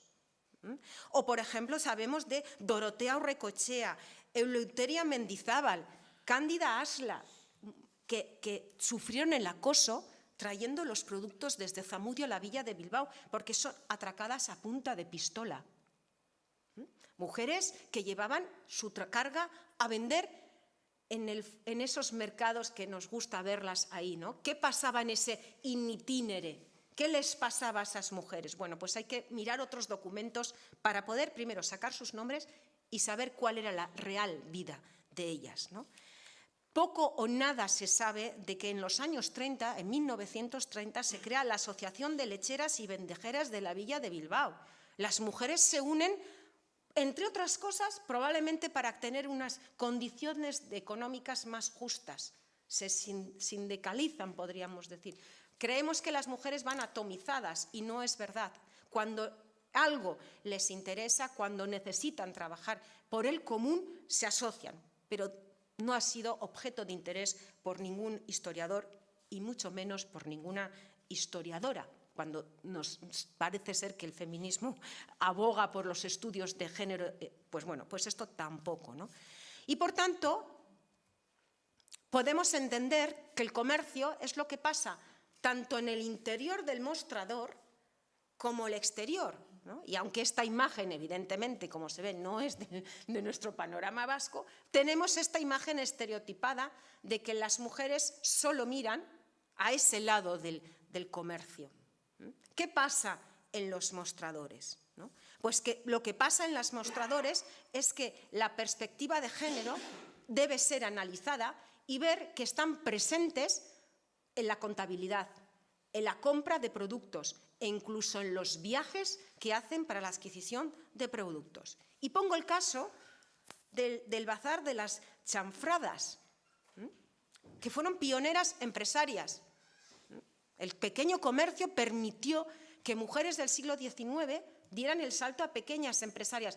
Voy a decir pequeñas porque no sé el volumen, pero no porque sean mujeres, digo pequeñas empresarias, sino porque no sé el volumen económico. Si hiciéramos la aportación de las mujeres al capital económico que aportaron, quizás a lo mejor no deberíamos empezar a decir el volumen pequeño o grande, sino cuánto aportaron en el ámbito económico debería ser también analizado, otro desde la perspectiva de género, otro análisis, ¿no? Los negocios familiares eran regentados por la unidad convivencial, hombres, mujeres, niños y niñas, incluso generaciones mayores, también pertenecían ahí. Es el caso de las Demetera Chanfrot, la que tenemos aquí, que bueno, toma desde 1848, surge este negocio, que lo llevó primero el padre y el hijo, y que se dedicaba a la fabricación y compraventa de sombreros. Ella y su hermana tomarán las riendas del negocio y será una gran pionera de traer productos de París y, por tanto, darle otra dimensión al comercio. Ya no se dedican a las frutas, ya no se dedican a la leche, ya no se dedican a los productos del baserri, se dedican a comercializar en otra dimensión, porque Bilbao está cambiando y las mujeres de la burguesía buscan también tener productos de París. Y ella pues hace esos negocios, hace esos viajes, una figura escasamente trabajada de la que se tiene muy poca información y probablemente quedaría en el ámbito familiar. Y cuando las familias no quieren, no pueden o no saben cómo guardar ese patrimonio, pues desaparece, ¿no? Lo que sí que es cierto es que en 1825 en Bilbao había 301 personas que se dedicaban oficialmente a la actividad comercial, de las cuales 229 eran mujeres frente al 72 hombres que habían estipuladas. Con lo cual, a lo mejor el comercio no solamente es cosa de mujeres, quizás por eso el comercio ahora todavía está en train de ser estudiado. Negocios como este, como el de Gastón y Daniela, que era Daniela Bolívar quien desde el siglo XIX empieza a llevar el negocio, Alicia Poitiers Bolívar, que traía géneros de Francia, ¿no? Y que, bueno, pues que estuvo al mando hasta los años 60, ¿no? La confitería Santiaguito, muy conocida en Bilbao, y que dio un salto mayor porque no solo colocó en la parte baja la venta de productos, sino que se hizo todo un edificio en el que estaba el obrador y los trabajadores y las trabajadoras vivían en ese edificio, donde toda la vida hemos ido a comprar los caramelos de Santiaguita, hablo del Portal del Ángel. En ese edificio era un edificio industrial y no solamente lo hacían lo utilizaban en esa doble acepción, el de producir y el de sacar un rendimiento económico, porque no debemos de olvidar que somos la burguesía comercial. Y una cuestión que no es muy trabajada, porque nos quedamos en este ámbito, pero que lo traigo aquí porque, bueno, yo no tengo la cualificación para hacerlo, pero bueno, quizás debería ser analizado, que es el tema de las mujeres impresoras. Las imprentas también se encontraban en las villas. La mujer en la imprenta, este grabado, fijaros lo que está haciendo. Está produciendo de manera industrial en un taller hojas para un libro. Y las mujeres, esta primera mujer y las del fondo, están trabajando en la imprenta. Se sabe que desde el siglo XVI, como negocios familiares que eran las imprentas y el mundo de los libros, estaban las familias, y en esas familias estaban también las mujeres. La mayoría de estas mujeres, una vez fallecido el titular del negocio, las viudas y sus hijas de los impresores seguían utilizando ese negocio familiar, ¿no? Conocemos, por ejemplo, la imprenta de María Sagasti y Nicolás Delmau, ¿no?, que creó la imprenta Viuda de Delmas y que luego se dividió en dos ramas de la misma familia, que también la tomó otra hija de la impresión, Carmen Delmas Barandica, quien en 1887 empieza a trabajar como imprentas Delmas. Y para eso, bueno, pues Viuda de Delmas, bajo ese Viuda de Delmas, tendríamos que empezar a ver quiénes están detrás. Por tanto, el negocio de las imprentas, un negocio familiar muy lucrativo. De hecho, Delmas, quien conozca un poco la Biblioteca Foral, encontrará que la mayoría de los panfletos que se editan desde la Diputación lo hace la imprenta Delmas, o, por ejemplo, tenemos otras imprentas menores como la de Juliana Soloaga, ¿no?, que también trabajó en el ámbito de la imprenta, ¿no? ¿Qué dice la ley? ¿Qué dicen los reales decretos? Esto es lo que podemos sacar del análisis documental. ¿Qué dicen los reales decretos? Pues para el Real Decreto sobre el Código de Comercios es del 22 de agosto de 1885 y de las mujeres solo dice lo que viene ahí. Solo habla de las mujeres en el caso de los derechos de los acreedores en caso de quiebra. Y dice, bueno, que esos bienes parafernales que aporta la mujer al matrimonio o fuera de la dote serán adquiridos siempre por ella. Y por tanto también cuando se hereda un negocio se heredan a veces las deudas. ¿Y cómo se hace para sacar adelante un negocio si estamos hasta aquí de deudas? Pues también esa visión empresarial, esa visión de los números que parece que se nos olvida. Poner un negocio en época franquista era muy complicado, estaban siempre detrás de las figuras de los hombres. Quizás hay que leer los pequeños extractos de publicidad para poder llegar a ellas, recordar el fuero del trabajo, que lo que querían es liberar del taller y de la fábrica a las mujeres, y muchas de ellas de facto pasaran a ser mujeres de mostrador, ¿no?, puesto que muchas de ellas los bancos no les daban crédito, no podían ir a pedir crédito, bueno, eran eternas menores de edad. Y todo esto que traigo yo aquí tiene que ver con un trabajo que se hizo para el Ayuntamiento de Bilbao, que tiene que ver con un trabajo que en 2019 tuvo lugar las rutas Mujeres Bilbao y Comercio, que nos permitió acercarnos a la villa de Bilbao desde ese punto de vista, que tiene un itinerario como hilo conductor, o sea, un itinerario, hemos aquí hablado, no voy a incluir, pero que lo que pretendíamos con ese itinerario era sacar a la luz esos comercios, muchas veces aquí se situaba porque ya no queda nada. Lo que se pretendía era romper estereotipos, eliminar barreras mentales educacionales y trabajar el concepto desde la historia desde abajo. Un concepto que tiene que ver con una perspectiva de clase de la gente como nosotros, como nosotras, en vez de esa historia de los líderes políticos o de los líderes religiosos. Pero ojo, hay que siempre hacerlo, esa historia de la gente se tiene que unir siempre con la variante estructura social y el poder social, esa cuestión de clase. Y, por supuesto, no puede diversarse ni con el tiempo ni con el espacio. Y con esto acabo mi intervención sobre las mujeres y el comercio de las villas de Bilbao vizcaínas.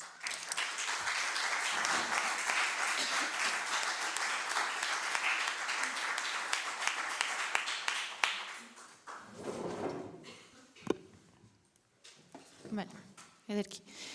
Mila esker. Eta orain, Carlos Albillo, Iruñeko Aldezarreko Merkatarien Elkarteak, Iruñeko merkataritzaren bilakaera historikoa eta etorkizuna azalduko ditu. Ahora Carlos Albillo, de la Asociación de Comerciantes del Casco Viejo de Pamplona, hablará sobre la evolución histórica y perspectivas del comercio de Pamplona.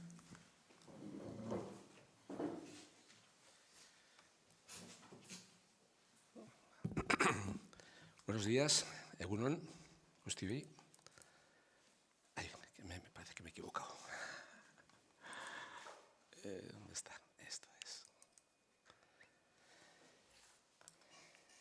Bueno, voy a intentar dar unas pinceladas previas a lo que es vamos a decir, el centro de mi exposición, y empezaré hablando un poco de los antecedentes del pequeño comercio o del comercio en el casco antiguo de Pamplona. Perdón, sí. Ahí, sí. Aquí. Vale. Como os estaba diciendo, voy a dar unas pinceladas en unos de los antecedentes en relación con el comercio del casco antiguo de Pamplona, ¿no? Como bien se afirma en el programa de esta jornada, el comercio constituye una de las actividades básicas de las sociedades desde los albores de la humanidad.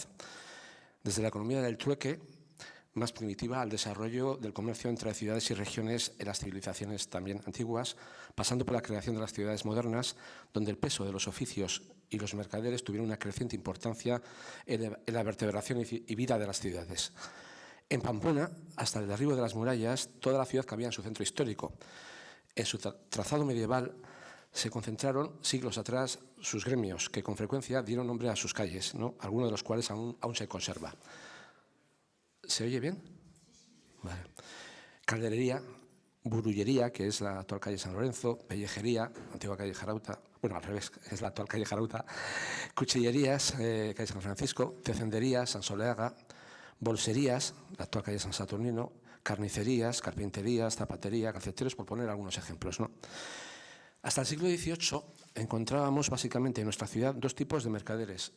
Aquellos que monopolizaban el gran comercio, lo que hoy llamaríamos mayoristas de granos, vinos, paños y productos de ultramar, y por otro lado los tenderos, en muchos casos comerciantes artesanos y en otros casos simples revendedores de productos que llegaban de otros mercados y regiones. Además, pues de los clásicos vendedores ambulantes y buhoneros, ¿no? Aquellos que vendían baratijas, ¿no? Entre pueblos y ciudades. Durante mucho tiempo fueron las ferias y los mercados los espacios tradicionales de intercambio de productos hasta que fueron consolidándose las tiendas permanentes a finales del siglo XVIII y, sobre todo, a lo largo del siglo XIX.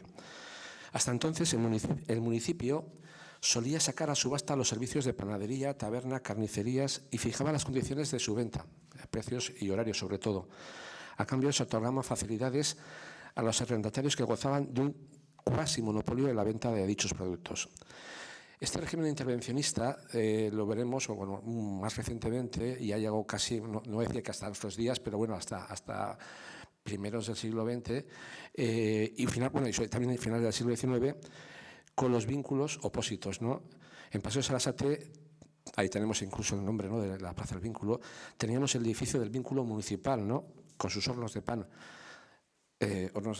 Pan que se elaboraba además con la harina molida en lo que era el molino de Santa Engracia, ¿no?, que era también municipal.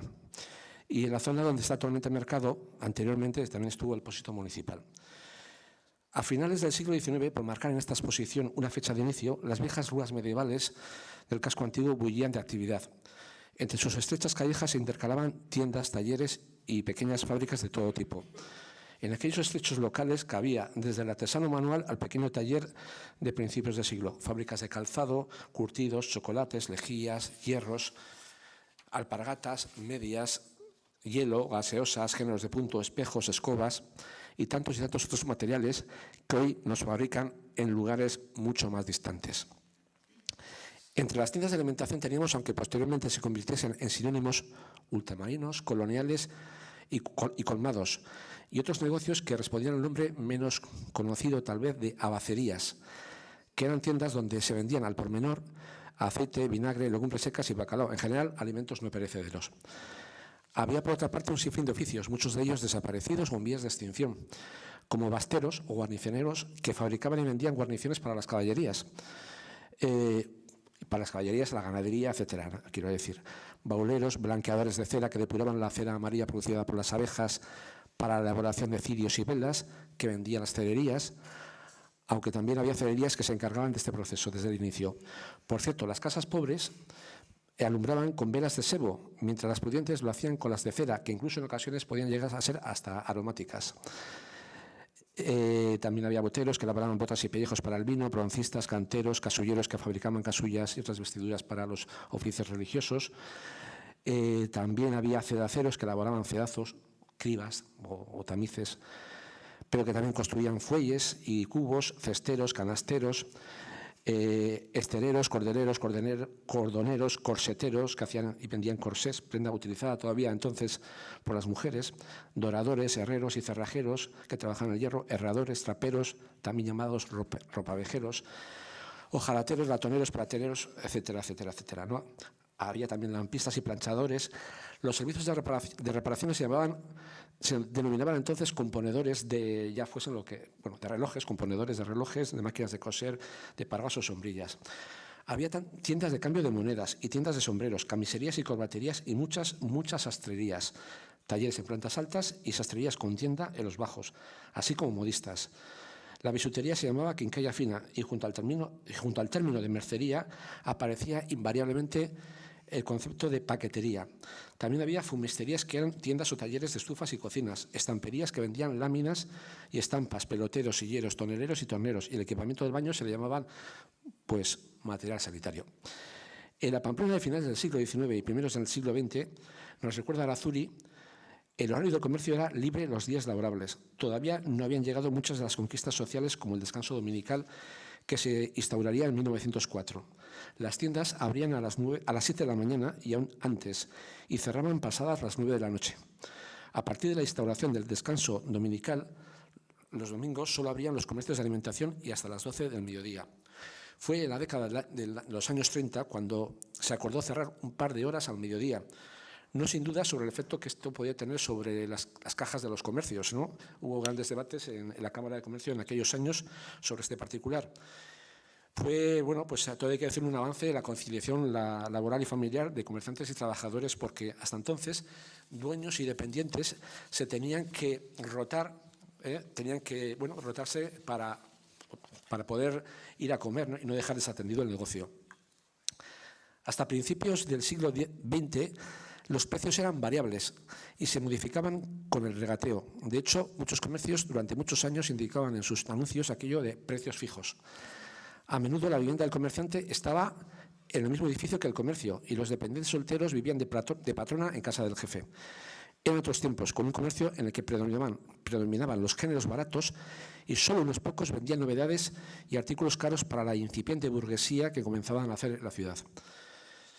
En las primeras décadas del siglo XX comienza a diversificarse mucho más el comercio en Pamplona con una amplísima gama y variedad de establecimientos, muchos de ellos nacidos ya en el siglo anterior. Tiendas de tejidos como Mestre, Gorriz, Olaso, Unzu, San Julián, Navasal y más tarde Inda. En alimentación más o menos especializada había entonces, la verdad, me llama poderosamente la atención, muchas confiterías y chocolaterías, una barbaridad. Teníamos nombres como Casa Casla o Azagra, Manterola, Taberna, Salcedo, Andueza, Arrasate, Iraizoz, Seminario, Unzue, La Llana, Pedro Mayo, Hijas de Claudio Lozano. Algunas fábricas de embutidos tendrían también su origen en pequeñas tiendas del casco antiguo, como Argal o Mina. Bueno, y también más tarde, pero ya en el siglo XX, la Rasoaña, por ejemplo, sin ir más lejos también, y otras. Estoy pensando en Gosúa, en la calle San Antón. Entre los fabricantes de calzado estaban las de los hermanos López Ogoni. En otros ámbitos, como las droguerías, ferreterías y electricidad, sonaban nombres como López, Varela y Ardanaz, Sagarra, Garendain, Iber, Irigaray, Ezeiza y Murillo, Armisen. Con la construcción del segundo ensanche, algunos comercios del casco viejo se irían trasladando paulatinamente o abriendo una sucursal en el nuevo barrio.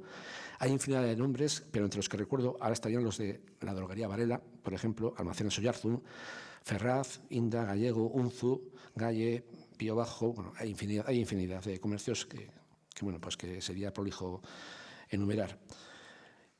Además de los que se instalan por primera vez en este nuevo barrio de la ciudad, ¿no? Tras la Guerra Civil se abrirían en esta zona establecimientos tan señalados como Erro y Cuadrado, en el ensanche. Ferraz también abriría, tras la guerra, también tienda en el ensanche, aunque su primer establecimiento central estaba en el casco antiguo de Pamplona, concretamente en la Plaza del Consejo. Hasta finales de los años 60, la primera zona comercial en densidad y facturación seguiría siendo, con gran diferencia todavía, la del casco viejo. En 1990, todavía había nada menos que 650 establecimientos comerciales en el casco antiguo de la ciudad, el doble de los que hay actualmente. Estoy mirando un poco el tiempo para no pasarme, porque tengo muchas cosas que contar y no demasiado tiempo. Como os estaba diciendo, en el año 90 todavía había nada menos que 650 establecimientos, que son pues el doble de los que hay ahora. En los años 80 y 90, la polaridad comercial comienza a desplazarse de forma acelerada hacia el ensanche, adquiriendo esta zona de Pamplona cada vez mayor peso y protagonismo en detrimento del casco. Probablemente sean un conjunto de factores de diversa naturaleza los que expliquen este fenómeno de desplazamiento comercial de una zona a otra. Entre ellos, cosas evidentes como las mejores condiciones de los locales del ensanche, más regulares y amplios y con más metros de fachada, además de un evidente cambio de ciclo comercial y otros factores socioeconómicos y también sociopolíticos. Todo ha influido. Buena parte de los comercios que habían protagonizado las mejores páginas de la historia comercial de Pamplona a lo largo del siglo XX cierran por diferentes causas, en muchos casos, la mayoría de ellos por jubilación, entre el año 1995 y el año 2010. Y casi todos esos establecimientos estaban precisamente en el casco antiguo. Ahí sería infinidad, pero podemos hablar de muchísimos establecimientos de la calle, por ejemplo, la calle Zapatería, que cerraron a finales del siglo XX. El tráfico circulaba por las calles. Alguno, igual relativamente joven, pensará que esto de tener las calles peatonalizadas ha sido desde siempre, ¿no? Y no, circulaba por las calles el tráfico hasta finales del siglo. Si bien empezaron ya a hacerse a finales de los años 70 algunas tímidas propuestas para su peatonalización, que se encontraron entonces, y todo hay que decirlo, con la incomprensión de buena parte del sector comercial económico. Sin embargo, también hay que recordar, y había, no obstante, que remarcar que es en los años 90 y a iniciativa promovida también desde los propios comerciantes, desde las asociaciones de comerciantes, cuando se inicia un proceso de peatonalización del casco viejo que duraría en torno a 15 años. Empezó en el año 96 hasta el año 2011, ¿no? Aún, todo hay que decirlo, sin culminar en algunas calles, concretamente una que tenemos aquí al lado, que es Santo Domingo, y alguna otra. Se produce también en estos años un acelerado proceso de transformación comercial. A finales del siglo XX, la hegemonía que tenía hasta entonces el comercio local, incluido el del nuevo barrio del ensanche, se empieza a ver erosionada por la irrupción de las grandes marcas y franquicias de implantación nacional. En el año 86 se instala la primera tienda de Zara en Pamplona. Con la peatonalización de Carlos III en los albores del nuevo siglo XXI, esta zona del ensanche, la de Carlos III, se convierte en una zona comercial, se dice prime, ¿no? de primer orden, absolutamente colonizada por este tipo de comercio. En última instancia, se produce lo que podría llamarse un fenómeno de gentrificación comercial, expulsando al comercio autóctono por las inasumibles rentas de alquiler que van teniendo sus locales. Además de este desplazamiento espacial de la polaridad comercial del casco al ensanche y del declive del comercio local autóctono arraigado al territorio en beneficio de un comercio nacional y multinacional, se producen otros hechos que conviene también destacar, se producen en este periodo. ¿Cuáles son? Pues los primeros cambios se producen precisamente en el sector de la alimentación. Se producen un poquito antes, no en los años 80 y 90, sino en los años 60 se comienzan a iniciar los primeros cambios en este sector. La producción local, que tenía sus circuitos locales de distribución en las tiendas de Pamplona, empieza a menguar y a desaparecer, fruto del imparable proceso de concentración empresarial que se produce en todos los sectores a partir de estos años, de los años 70 y 80.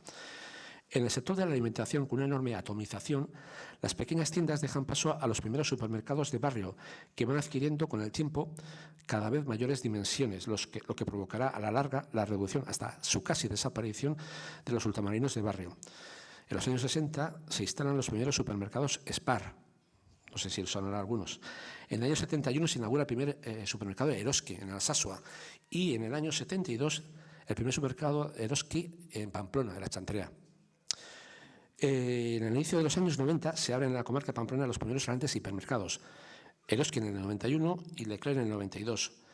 Eroski iría absorbiendo posteriormente en el año 99 y en el año 2002 cadenas locales de supermercados como los supermercados Aundía, nacidos en el año 62, o Supermavo, que había abierto su primera tienda en el año 66 y que pertenecían a familias pues, de aquí, de la ciudad, ¿no? A Eroski y Leclerc se unirán en las dos primeras décadas del nuevo siglo otras cadenas de supermercados como BM, Mercadona, Carrefour o la expansión del formato descuento de Lidl o de Día, ¿no? Covirán absorbe además o también la cadena Secuc de la cooperativa San Miguel en el año 2002. Pero bueno, ahí no acaba todo.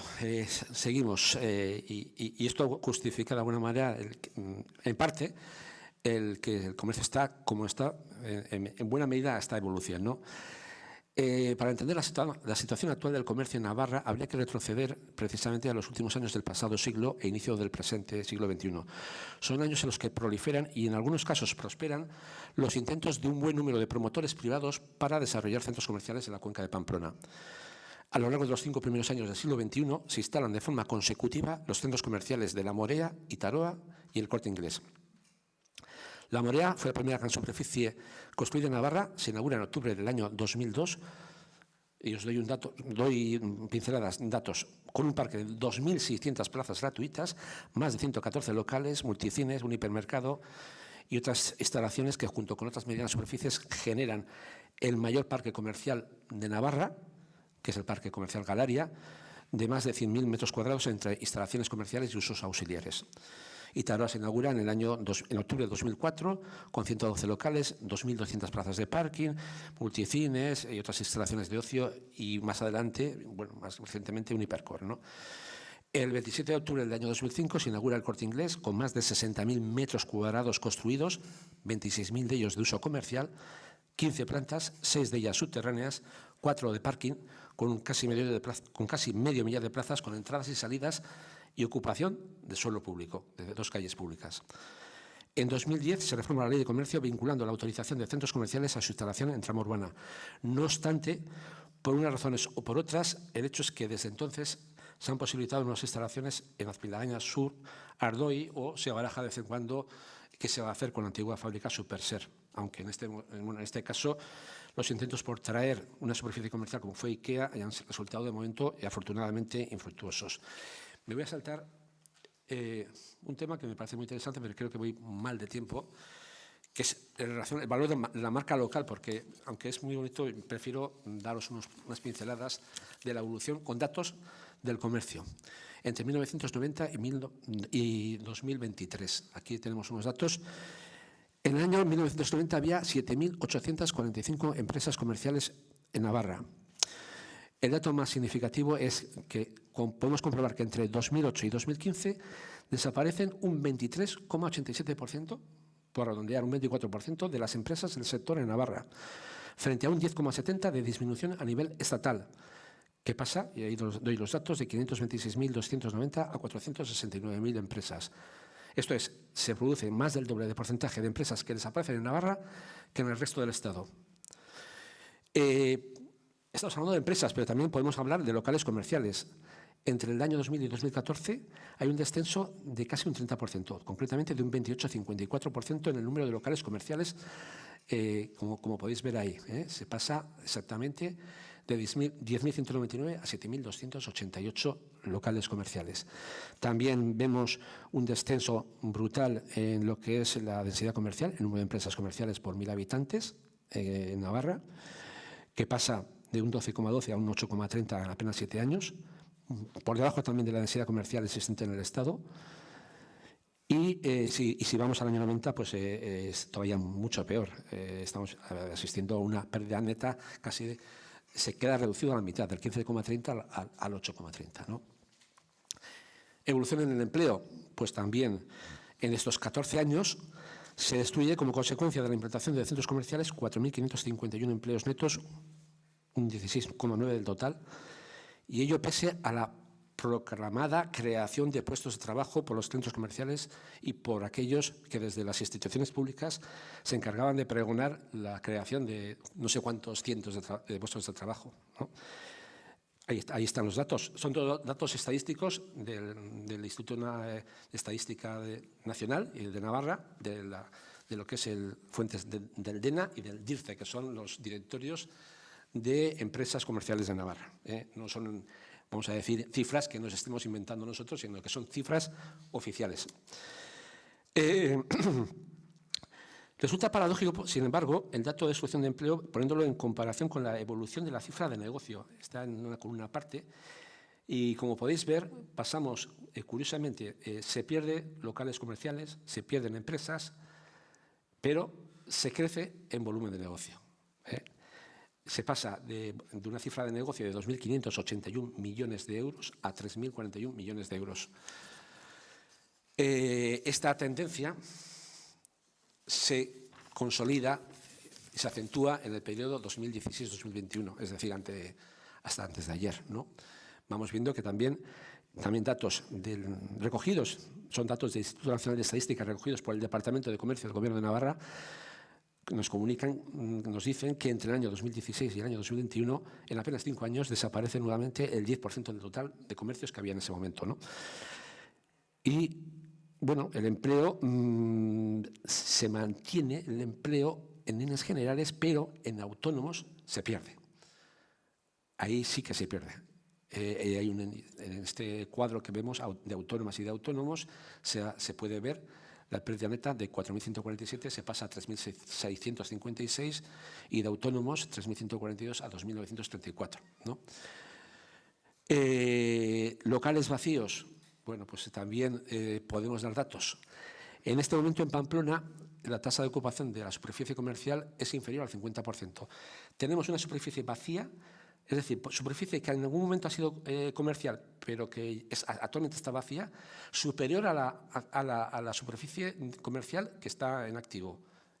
Como podéis ver, yo creo que no voy a dar muchos más datos porque a veces es un poco árido dar tantos y no sé si se quedan en la mente, pero los podéis ver.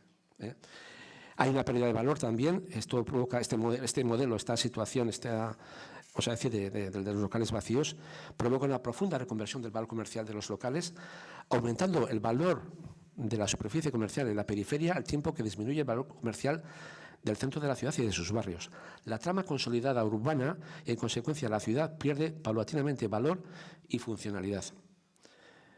Y doy unos datos que en el periodo 2002-2015, dejando a un lado calles como Estafeta, muy contaminada por el influjo del tirón por la hostelería, y de Carlos III por todo lo que ya sabemos y otras zonas así, como llamamos Prime, en el resto de calles, más a decir, normales, hay una pérdida de entre un 50 y un 70% del valor en este periodo, ¿no? Es algo a tener en cuenta. Es lógico seguir creando nuevas dotaciones comerciales en la periferia, como la de Superser, 32.000 metros cuadrados, Azpilagaña Sur, entre 6 y 11.000, Ripaguena, inicialmente 55.000, Ardoy, inicialmente 56.000, Echavalcoiz, previstos 45.000, sin contar otros usos, Olaz, 13.000 metros cuadrados, en total más de 200.000 metros cuadrados, cuando hay 477.000 metros cuadrados vacíos en la ciudad. ¿Cuáles son las causas y las consecuencias de esta evolución? Bueno, yo creo que algún factor, algo se ha comentado tal vez, pero voy a intentar ser sistemático en este tema. ¿Qué tal voy de tiempo? Bien, yo creo. Vamos a ver. Entre las causas, los factores relacionados con una economía cada vez más globalizada, las economías de escala y factores de competitividad ligados a la dimensión de las grandes empresas, las nuevas fórmulas comerciales y hábitos de consumo, la definición interesada de los nuevos crecimientos urbanísticos y residenciales, o sea, el desarrollo de un modelo de ciudad dispersa frente a la ciudad compacta que muchos defendemos, el incremento del parque móvil y el uso intensivo del vehículo privado, la dificultad de adaptación de los centros urbanos a este nuevo entorno de consumo y de movilidad, el impacto de las sucesivas crisis económicas, la falta de un modelo efectivo de ordenación comercial y de planificación urbanístico-comercial que, derivado de los instrumentos de planificación y equilibrio territorial, haya podido ejercer un papel regulador y de las reglas del libre mercado y libre de los intereses especulativos a corto plazo, la falta de implicación en la mayoría de los casos de los entes locales a la defensa y preservación de su tejido económico local, más preocupados algunos ayuntamientos de obtener plusvalías por los nuevos suelos comerciales que por mantener la vida ciudadana y comercial de sus pueblos y ciudades. Estas son las causas, pero las consecuencias están ahí. Se produce una macrocefalia comercial del área metropolitana de Pamplona respecto al resto de Navarra. Se acentúa este desequilibrio territorial, contrario, por otra parte, a los planes de ordenación territorial que son, de alguna manera, como el ABC o la Biblia, en el ámbito urbanístico de planificación del Gobierno de Navarra, ¿no? Se produce un creciente desequilibrio entre el centro y la periferia, con pérdida neta de comercios y capacidad de atracción comercial del centro de Pamplona, tanto en general Casco Antiguo y en Sánchez, entendido como zona, no la zona prime, sino como centro de ciudad, así como también de sus barrios, por supuesto, no hay que olvidar de los barrios. Se provoca una pérdida de valor y de atractivo del modelo de ciudad consolidada, compleja y compacta, y una pérdida añadida de su identidad urbana y comercial. Se produce un creciente desequilibrio entre los diferentes formatos comerciales, es decir, las grandes cadenas multinacionales frente al comercio independiente y la tienda de trama urbana. Se desarrolla un tipo de comercio dependiente por completo del vehículo a motor. Es decir, hay muchos... Buena parte de los comercios que tienen su asiento en estos centros comerciales necesitan, vamos a decir, de que haya alguien que vaya con el coche a consumir. O sea, quiere decir que está muy vinculado el tema de la movilidad y el consumo. Es algo muy importante a tener en cuenta. Se desarrolla, por lo tanto, también un tipo de comercio menos accesible para algunos segmentos de la población frente al comercio urbano. ¿Qué va a pasar cuando la gente se haga mayor y bueno, tenga que, desgraciadamente, dejar de conducir? Porque ya... pues ya no tienes vamos a decir, la vista que tienes antes o los reflejos, ¿no? Pues que igual no puedes encontrar una ferretería al lado, bueno, salvo que alguna tienda de chinos la tenga, y bueno, y ese tipo de establecimientos pues también han sustituido otros que se han convertido en casi en comercio de necesidad, ¿no? Pero bueno, todo eso va cambiando. Hay más cosas en este sentido. Se desarrolla un tipo de comercio, como estamos viendo, intensivo en superficie, pero con menor capacidad de empleo. Una disminución de la aportación también se produce al empleo del sector comercial en líneas generales. Se desarrolla también un tipo de comercio que favorece la deslocalización y el dumping social globalizado. Se desarrolla un tipo de comercio que ejerce una dura presión sobre los productores. En la época del dominio de las grandes, es la época del dominio de las grandes empresas de distribución sobre las empresas de producción. Y de esto yo creo que podrían hablar mucho los agricultores y bueno, pues que cómo les aprietan los centros, vamos a decir, los supermercados, ¿no? Bueno, pues voy a ser muy rápido porque me parece que me he pasado, faltan 5 minutos, y solo voy a apuntar los factores que amenazan actualmente al comercio ahora, en este momento.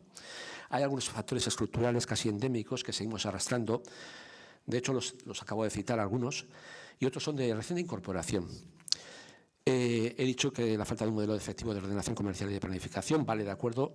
He hablado también de los cambios en las fórmulas comerciales y de hábitos de consumo, pero aquí hay otros factores que son muy recientes. En concreto, la irrupción disruptiva para el comercio de la tecnología y el incremento de la venta online, que se desvía de forma preeminente hacia los grandes portales. La tecnología está jugando un papel fundamental en la toma de decisiones de los consumidores. Se ha producido una brecha digital en buena parte de los pequeños comercios y también una brecha entre las expectativas del consumidor moderno y la oferta de muchos comercios. El móvil y la conectividad permanente ha cambiado en buena medida el comportamiento del consumidor y el consumidor mismo. Y este proceso se va a acelerar todavía más en los próximos años y en todos los ámbitos de la vida. También me he referido al uso intensivo del vehículo privado, vinculado a las nuevas formas de ocio y consumo, unida a la falta de adaptación a este nuevo entorno de las ciudades, donde se aplican además políticas restrictivas de acceso de los vehículos frente a la libre circulación motorizada hacia los centros comerciales periféricos. ¿Tiene algún sentido que se nos llene la boca hablando de sostenibilidad ambiental, energías renovables y se fomente el uso del vehículo privado para los desplazamientos a los grandes centros comerciales de la periferia? Ahí dejo la pregunta. He hablado también de la falta de implicación de los entes locales, pero hay un factor muy preocupante, lo comentaba aquí a Víctor Manuel hace poco, un factor muy preocupante que puede provocar a corto plazo casi un pequeño colapso en el pequeño comercio minorista, que es la falta de relevo generacional. Hay un hecho inevitable que puede acelerar el proceso de reducción del comercio, y es que nos vamos a encontrar en muy pocos años, o sea, en los próximos 7 o 10 años, que quizás el 20% de los comerciantes, los nacidos entre el 1958, 70, 73, los llamados baby boomers, una de las generaciones cualitativamente más grandes de la demografía española, lo que se traduciría a la desaparición de más de 1 millar de establecimientos en la próxima década en Navarra.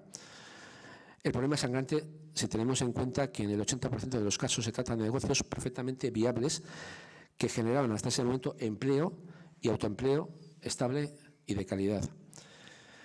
Por supuesto que a todos estos factores estructurales y también a estos factores nuevos se les puede dar la vuelta. Pero bueno, como yo creo que ya llego al límite y no me quiero pasar, lo dejaré para el debate, si os parece, no sé. Me falta...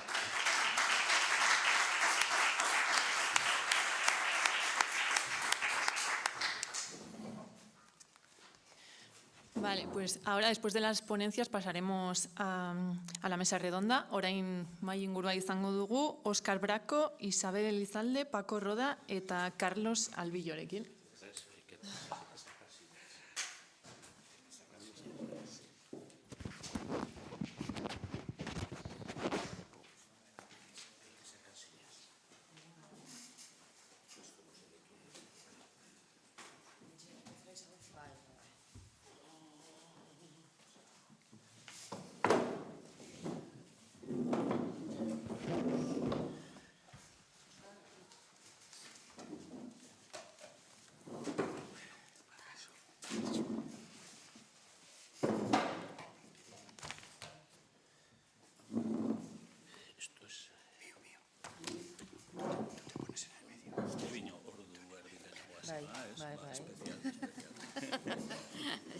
Nik ere guztan dut, tenore zaldun itzela, zer nahi, izan babitan. Ordu batean hasita, bakizu.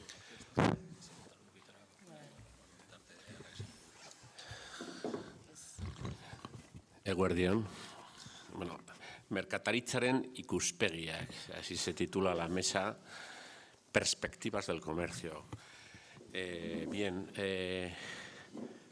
Vamos a hablar un poco, efectivamente, de lo que son las perspectivas del comercio, y para ello tenemos aquí a cuatro contertulios.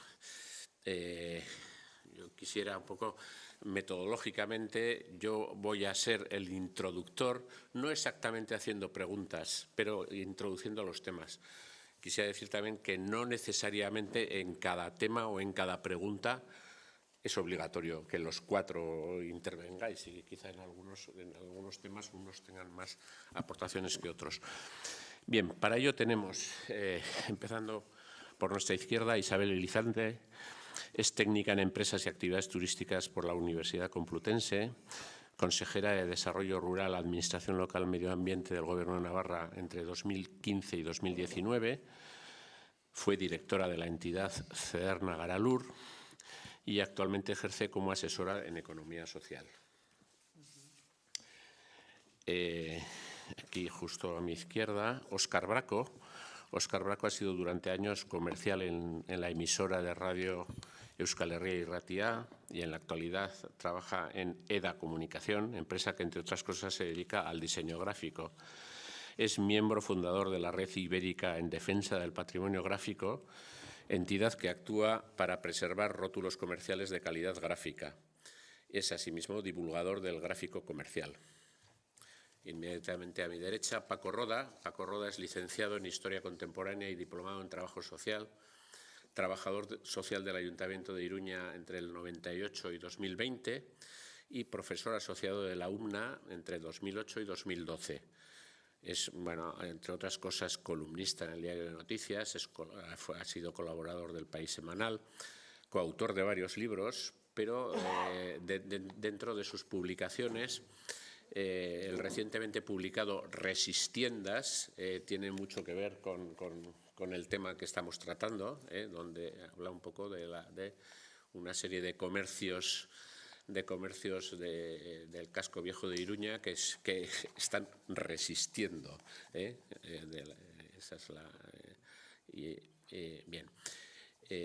Carlos Salvillo ya acaba de dar su intervención, es licenciado en Ciencias de la Información por la Universidad de Navarra, es gerente de la Asociación de Comerciantes del Casco Viejo, Iruñeko Zaharreko Merkatari en el Elkartea, gran conocedor e investigador de la historia contemporánea de nuestra ciudad. Nos ha dado unos datos demoledores sobre la situación del comercio en Iruña.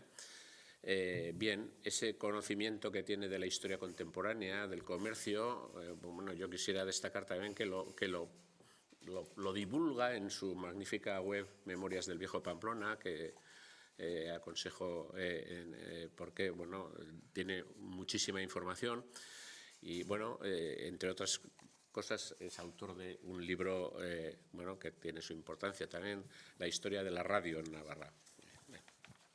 Bien, vamos a empezar un poco con el primer tema. La jornada se titula El comercio patrimonio vivo. Entonces, bueno, el primer tema un poco a tratar es el valor del comercio tradicional, el comercio de cercanía, qué valor patrimonial tiene frente a los nuevos modelos. Los nuevos modelos están mucho más alejados del lugar de vivienda, del lugar de vida. A veces están tan alejados que están en una nube, por ahí. Y bien, vamos a hablar sobre todo de Iruña, y vamos a hablar un poco de Iruña y de su casco viejo, en principio, a sabiendas que este es un proceso que lo podemos hacer extensivo a cualquier ciudad de nuestra nación o del mundo, ¿no? Porque es un proceso, diríamos, que está ocurriendo en todo el mundo. El comercio tiene un valor patrimonial, como entendemos, es decir, el comercio de cercanía es un valor patrimonial. ¿Arrancamos? Sí. Bueno, lehenik eta behin eskertu Navarraldeko taldei gonbidatzeagatik, netako beti plazera da zuekin kolaboratzea eta zuekin partekatzea nire gogoetak eta alde hortatikan eskertuak. Quería antes de nada agradecer a Navarralde por invitarme a esta mesa redonda y a compartir con vosotros pues mis reflexiones. Nosotros hace unos días también estuvimos en Elizondo. Yo me resisto a hablar solamente de Pamplona, yo soy del pueblo y quiero hablar también de ese comercio rural que es patrimonio, ¿no? Porque es parte de nuestra forma de vida.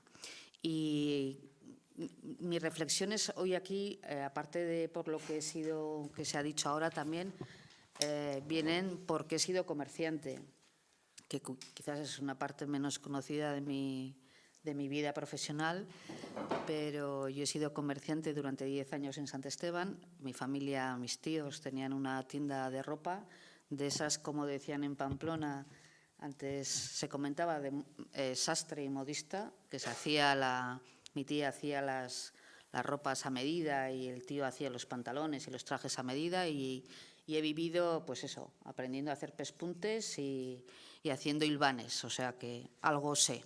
Cuando me tocó la tienda, cuando ellos quisieron pasar la tienda, porque ya se jubilaron con 72 años y me dejaron a mí la tienda y yo estuve llevando la tienda durante 10 años. Era una tienda de estas de antes en las que había de todo, 2 pisos, teníamos ropa de hombre, de señora, sábanas, mantas, todo lo que había, como se ha explicado aquí. Pero en el 2012 no me quedó otro remedio que cerrar. Sufrimos un robo, nos robaron todo, entraron por atrás, nos robaron todo y estábamos en plena crisis, que era imposible poder afrontar realmente pues la inversión que era, porque realmente había un fondo, pero no para volver a reponer todo, ¿no? Entonces aquello fue realmente un shock para nosotros como familia, porque era un comercio familiar, histórico, que había habido relevo generacional, ¿no?, que se había conseguido, pero no se pudo seguir.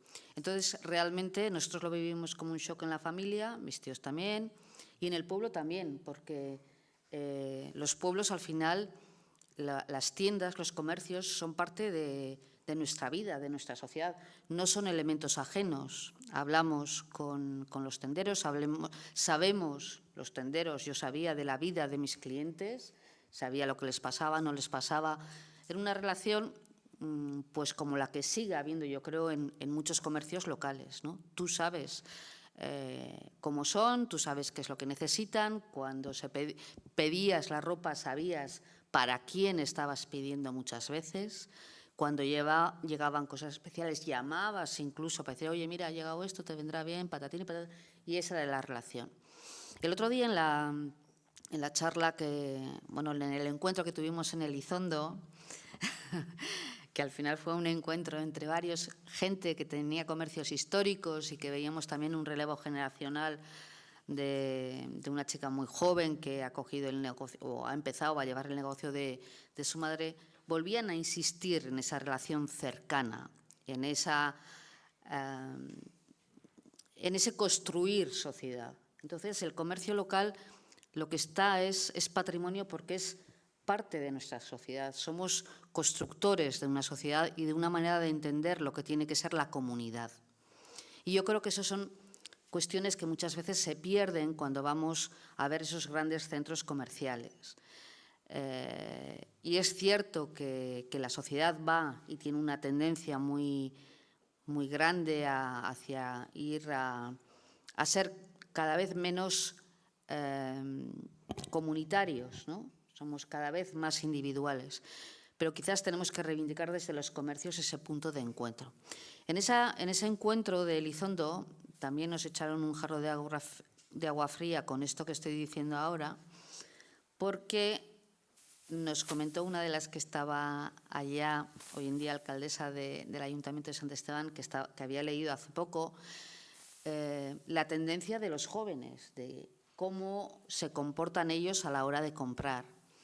Entonces, esa defensa que estábamos haciendo de la cercanía, del entender lo que es el cliente, de saber lo que quiere el cliente, de hacer comunidad, se va a perder, porque los jóvenes lo que quieren es no relacionarse.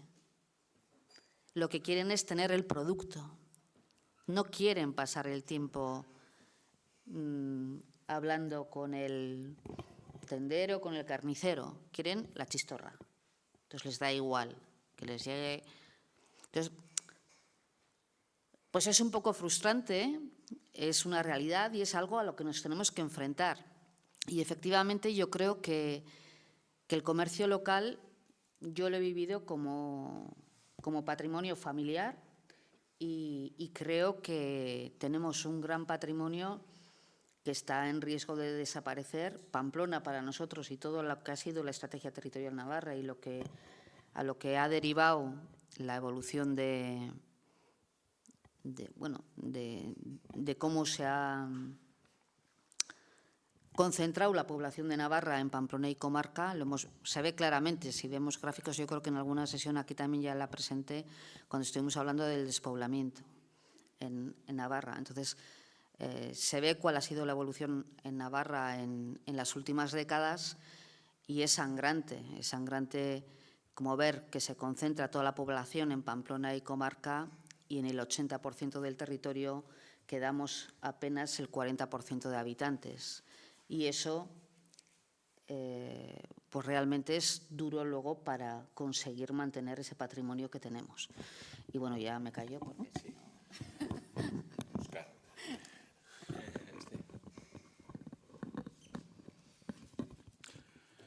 Pues yo la verdad que, oyéndole a Carlos, la verdad que, bueno, la información que yo creo que todo el mundo que tenga interés la puede ser conocedor o conocedora, ¿no?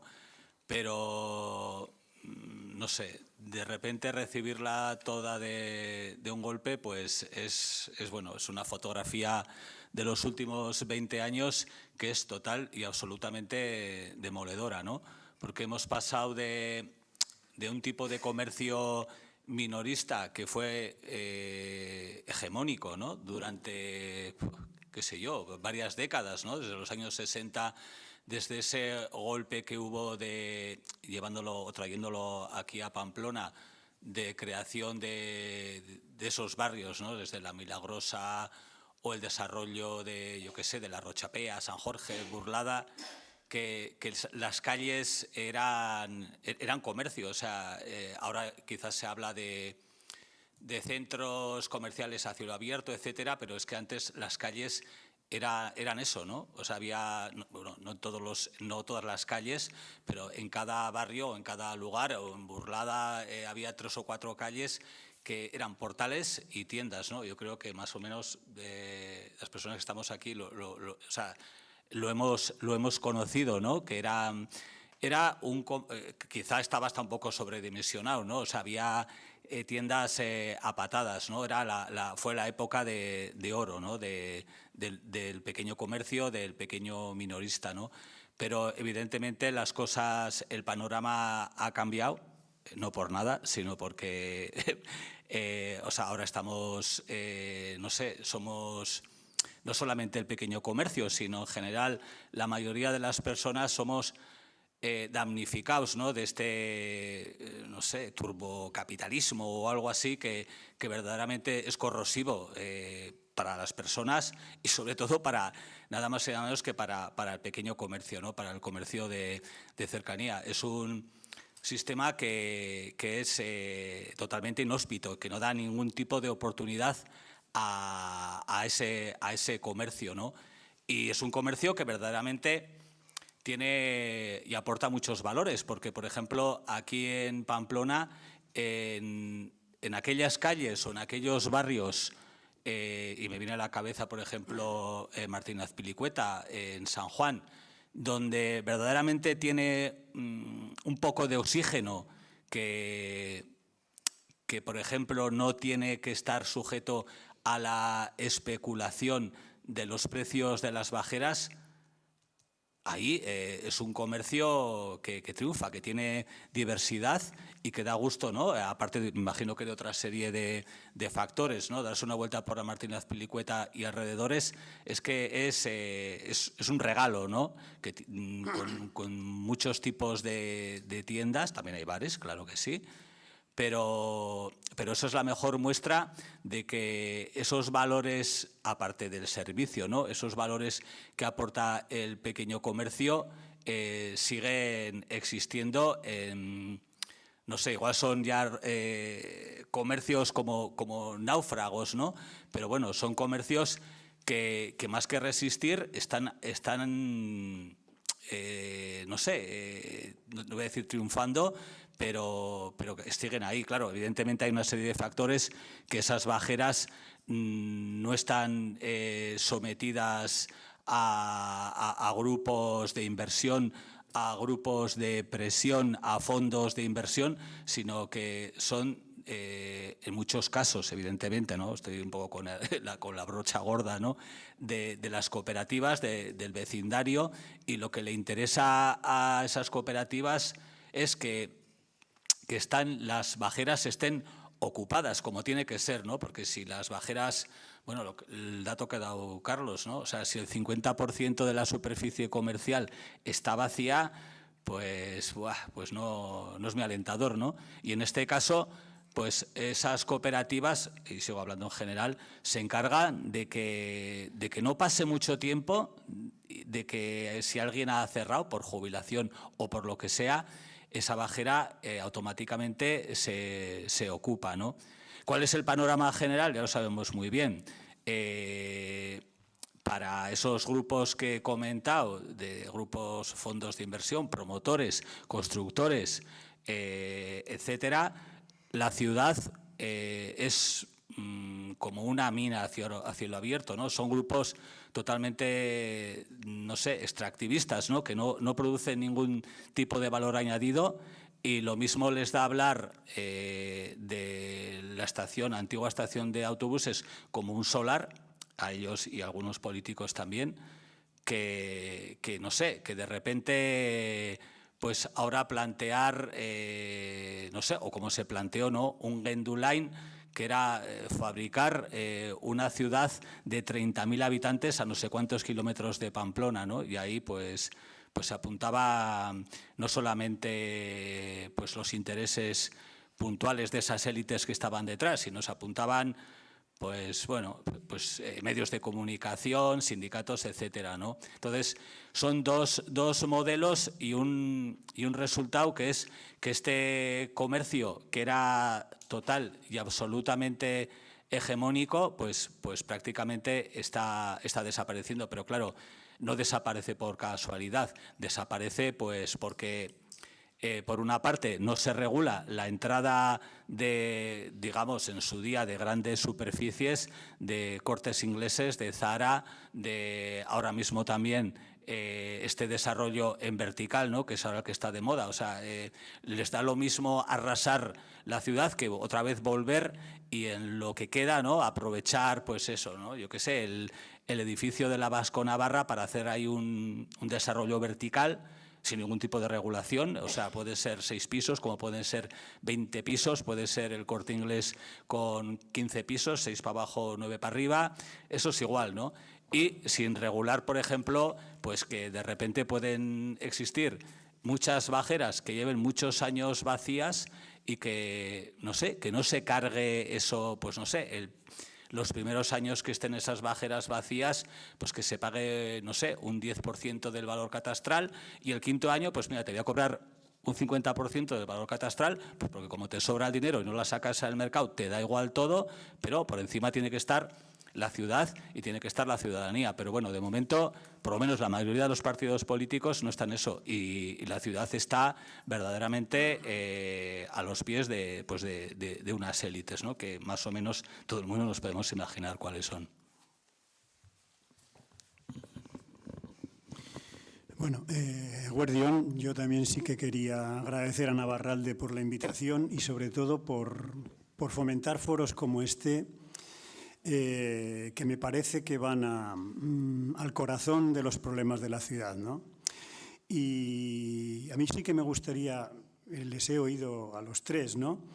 Yo creo que hay muchísimas cosas de las que hablar. O sea, el foro, el título da mucho para hablar y pone encima de la mesa múltiples problemáticas y dinámicas de esta ciudad.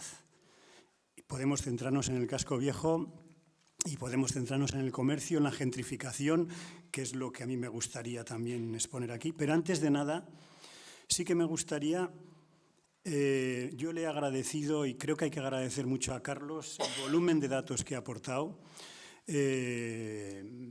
Creo que se maneja en la estadística, se maneja en el estudio, en la investigación, y yo le agradezco mucho los datos que ha dado, ¿no? No obstante, a mí me parece que, y esto no es una crítica, sino que es una aportación al debate, al igual que lo podría compartir con todos vosotros y con todas vosotras, ¿no? Es decir, ¿por qué ocurren las cosas en esta ciudad? ¿Quién las promueve? ¿Quién permite que se hagan las cosas? ¿Quién se beneficia de los cambios? En definitiva, se trata de seguir el rastro del dinero que deja todo esto. Es decir, hablamos de un cambio profundo en los últimos 20 años en relación al comercio local de Pamplona. Tú lo has fechado un poco más atrás, pero generalmente digamos que el conjunto de los grandes cambios en el comercio de proximidad empieza prácticamente con el comienzo de siglo, ¿no?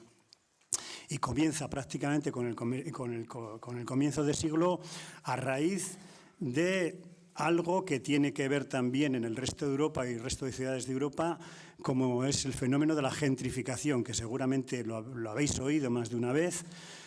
No es un término de moda y creo que es algo que merece la pena analizarlo y estudiarlo, y básicamente consiste en una revalorización de las ciudades, en una revalorización de los espacios, El término procede del año 1964 en Inglaterra y viene como consecuencia de un cambio que se produce en un barrio de Londres, por el cual llegan nuevos pobladores que desplazan a los antiguos pobladores de ese barrio. ¿A través de qué? Pues a través de un alza de precios de la vivienda, de una remodelación de la vivienda, y eso significa que los antiguos pobladores, generalmente clase obrera, son desplazados por élites culturales y élites industriales. Bien, ¿podemos decir que eso está ocurriendo en Pamplona? ¿Que esa gentrificación está ocurriendo en Pamplona? Hay muchos tipos de gentrificación. Hay dos fundamentales, la gentrificación inmobiliaria, que es evidente que está ocurriendo en Pamplona, en varios barrios está ocurriendo, fundamentalmente en el Casco Viejo y en el Ensanche, y la gentrificación comercial, que es de manual en el Casco Viejo y de supermanual en el Ensanche. Cuando la alcaldesa Ibarrola quiere poner un aparcamiento en la Plaza de la Cruz, no solamente es para lo que quiere, sino porque responde a un modelo de ciudad. La Plaza de la Cruz, con ese aparcamiento, va a revalorizarse, va a perder calidad. La ciudadanía va a perder calidad, porque la ciudad va perdiendo calidad en la medida que se mercantiliza. Pero la Plaza de la Cruz va a adquirir valor con ese aparcamiento. Va a adquirir valor porque alrededor se van a generar una serie de dinámicas que generan valor, que se van a revalorizar. Y ahí va a haber nuevos habitantes, nuevos comercios y nuevas dinámicas de consumo. Luego, no sé si la alcaldesa parte de aquí, no me importa. La cuestión es que el efecto va a ser ese. Lo mismo va a ocurrir con el hostel de Unzu. El hostel de Unzu se vendió como una oportunidad para revitalizar el Casco Viejo, revitalizar aún más el Casco Viejo, con la tremenda hostelerización que tiene el Casco Viejo. No olvidemos tampoco otro concepto como es el de la turistificación de la ciudad y sobre todo la turistificación del Casco Viejo. Sí que me gustaría también, creo que no hay que ser moralistas en los discursos, ni culpabilizadores. Yo no culpo a los hosteleros, ni quiero decir que no me gustan los bares. Yo voy de bares. Lo que no me gusta es la dinámica que se genera. Es decir, cuando hablamos y cuando articulamos relato, creo que es peligroso moralizar. Y es peligroso decir, pues tal y tal bar están metiendo mucho ruido. Sí que lo están metiendo. Pero procuraría alejarme de un tono moralizante y de culpabilizar, individualizar. Creo que eso hay que enmarcarlo en dinámicas de consumo, en dinámicas de ocio y en dinámicas de mercado. Y en este sentido, bueno, pues es evidente que el Casco Viejo está iniciando unas dinámicas de gentrificación inmobiliaria. Es decir, el otro día me metí en Idealista, que como sabéis es un portal inmobiliario de compraventa, pero que tiene una cosa bastante buena. No sé por qué lo hacen, seguramente que con alguna intención, pero en el Idealista tú puedes sacar informes, series estadísticas en los últimos 15-20 años. Tú coges, pones tu ciudad, pones tu barrio y tanto alquiler como compra. Y sacas una serie estadística del metro, el precio del metro cuadrado, tanto de alquiler como compra. Bueno, pues el precio del metro cuadrado en el Casco Viejo ha subido en los últimos 15 años bastante. No digamos nada en el Ensanche. ¿Qué es lo que ocurre? Pues que en estos dos barrios se está generando un fenómeno de gentrificación. Claro, el Casco Viejo está perdiendo también población. La mayor población del Casco Viejo en este momento es la cohorte de edad entre 50 y 54 años. En el Casco Viejo hay más población de 80 años que menores de 9 años. Y a mí eso me parece muy grave porque indica unas tendencias de ocio, de consumo y demográficas. Otra cosa que me gustaría también comentar, que me parece que está en el discurso, en el relato de la gentrificación y en el relato de la pérdida del comercio de proximidad, y yo lo descubrí no leyendo, lo descubrí haciendo este libro de Resistiendas, ¿no? Este libro de Resistientas, bueno, pues tiene mucho de historia, muchísimo más de ficción, pero tiene también mucho de melancolía. Y yo iba por las tiendas y cuando me entrevistaba con los tenderos y con las tenderas, pues todas contestaban, pues eso, con una nostalgia del pasado, con la melancolía de lo que se perdía, y yo creo que esto forma parte del relato de casi todas las pérdidas de comercio de proximidad que hay en todo el Estado español. Yo estaba mirando Barcelona, Sevilla, A Coruña. Este fenómeno es común en todas las ciudades. Y a todo el mundo le da pena y a todo el mundo tiene melancolía de la pérdida. ¿Por qué? Pues porque el comercio de proximidad no solamente hacía comunidad, como muy bien ha dicho Isabel, sino que el comercio de proximidad garantizaba la seguridad. Es decir, ese comercio de proximidad nos juntábamos ahí todos, nos conocíamos, nos servía, nos posibilitaba el encuentro, intercambiábamos. Y ese comercio de proximidad lo que hacía era darnos una seguridad. Perdiendo eso, prácticamente perdemos a qué agarrarnos. No obstante, esta lectura melancólica no puede ser, digamos, el patrón que nos guíe. Si no politizamos la melancolía, es decir, si no ponemos las causas de por qué estas pérdidas y por qué está ocurriendo esto, vamos a regresar al pasado y todos sabemos qué significa mirar hacia atrás. Mirar hacia atrás es volvernos conservadores y creo que hay que mirar hacia adelante. Bueno, seguiría hablando, pero...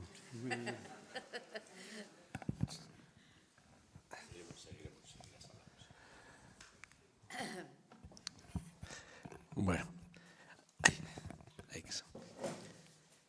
hay algunas cuestiones que, bueno, pues que comparto, otras las veo de otra manera. Aquí mi compañero Paco Roda habla de la gentrificación. Vamos a ver, hay unos fenómenos que se están produciendo en muchas ciudades, efectivamente, en unas ciudades con más intensidad incluso que Pamplona. Habría aquí sea, bueno, el modelo es Barcelona, Donosti, sí, por supuesto.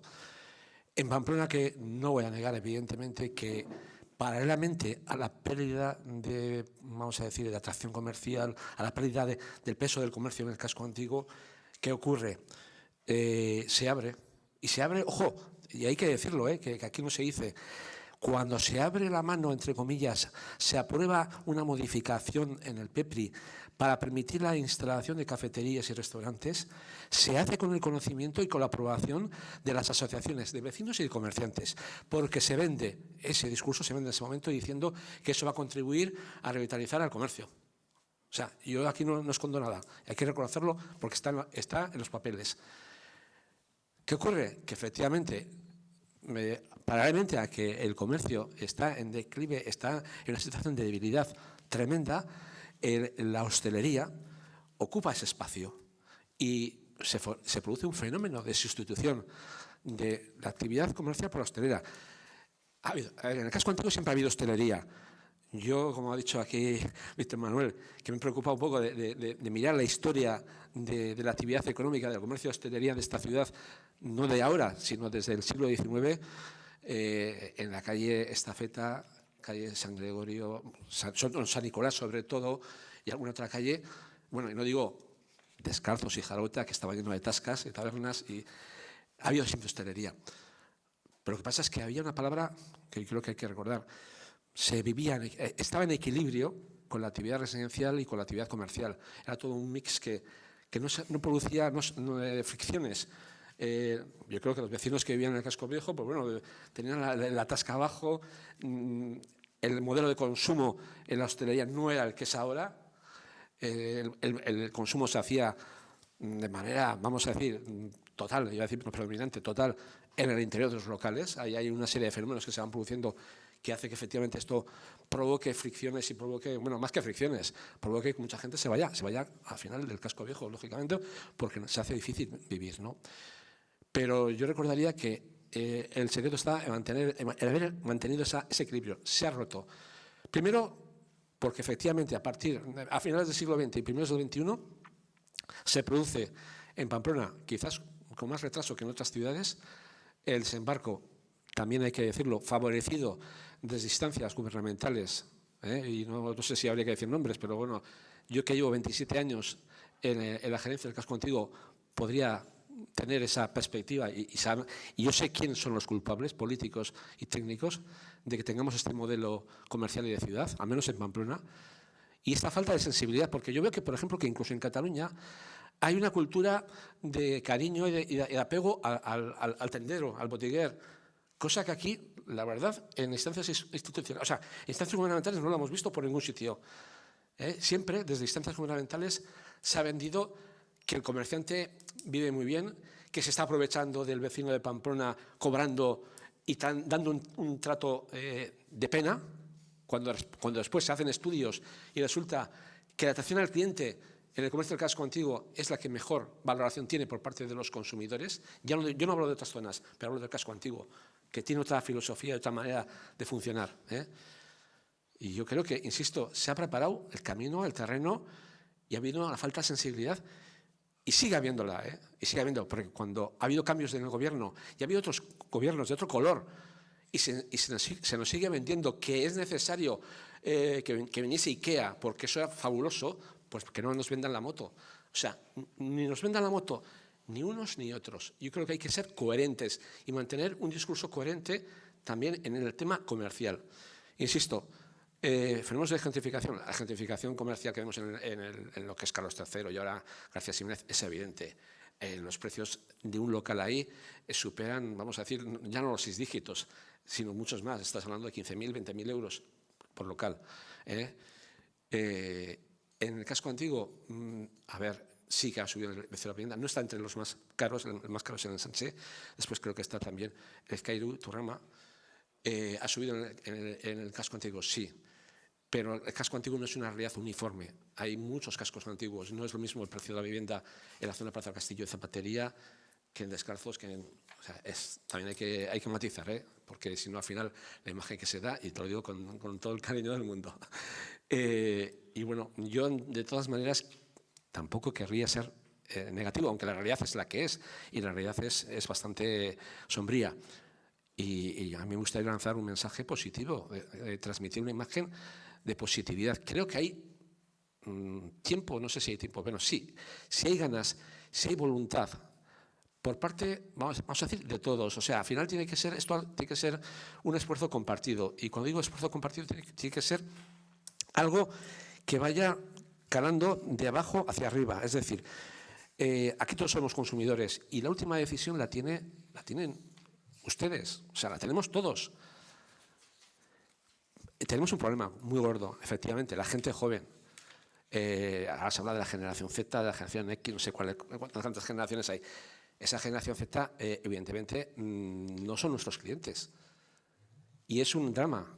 ¿Por qué? Porque son los nativos digitales que están acostumbrados a mirar el TikTok, a comprar en Shein, no sé si sabéis lo que es Shein, o sea, pues, y sin embargo es curioso porque parte de esa juventud, una buena parte, tiene una sensibilidad, vamos a decir, por el medio ambiente, que yo creo que es evidente.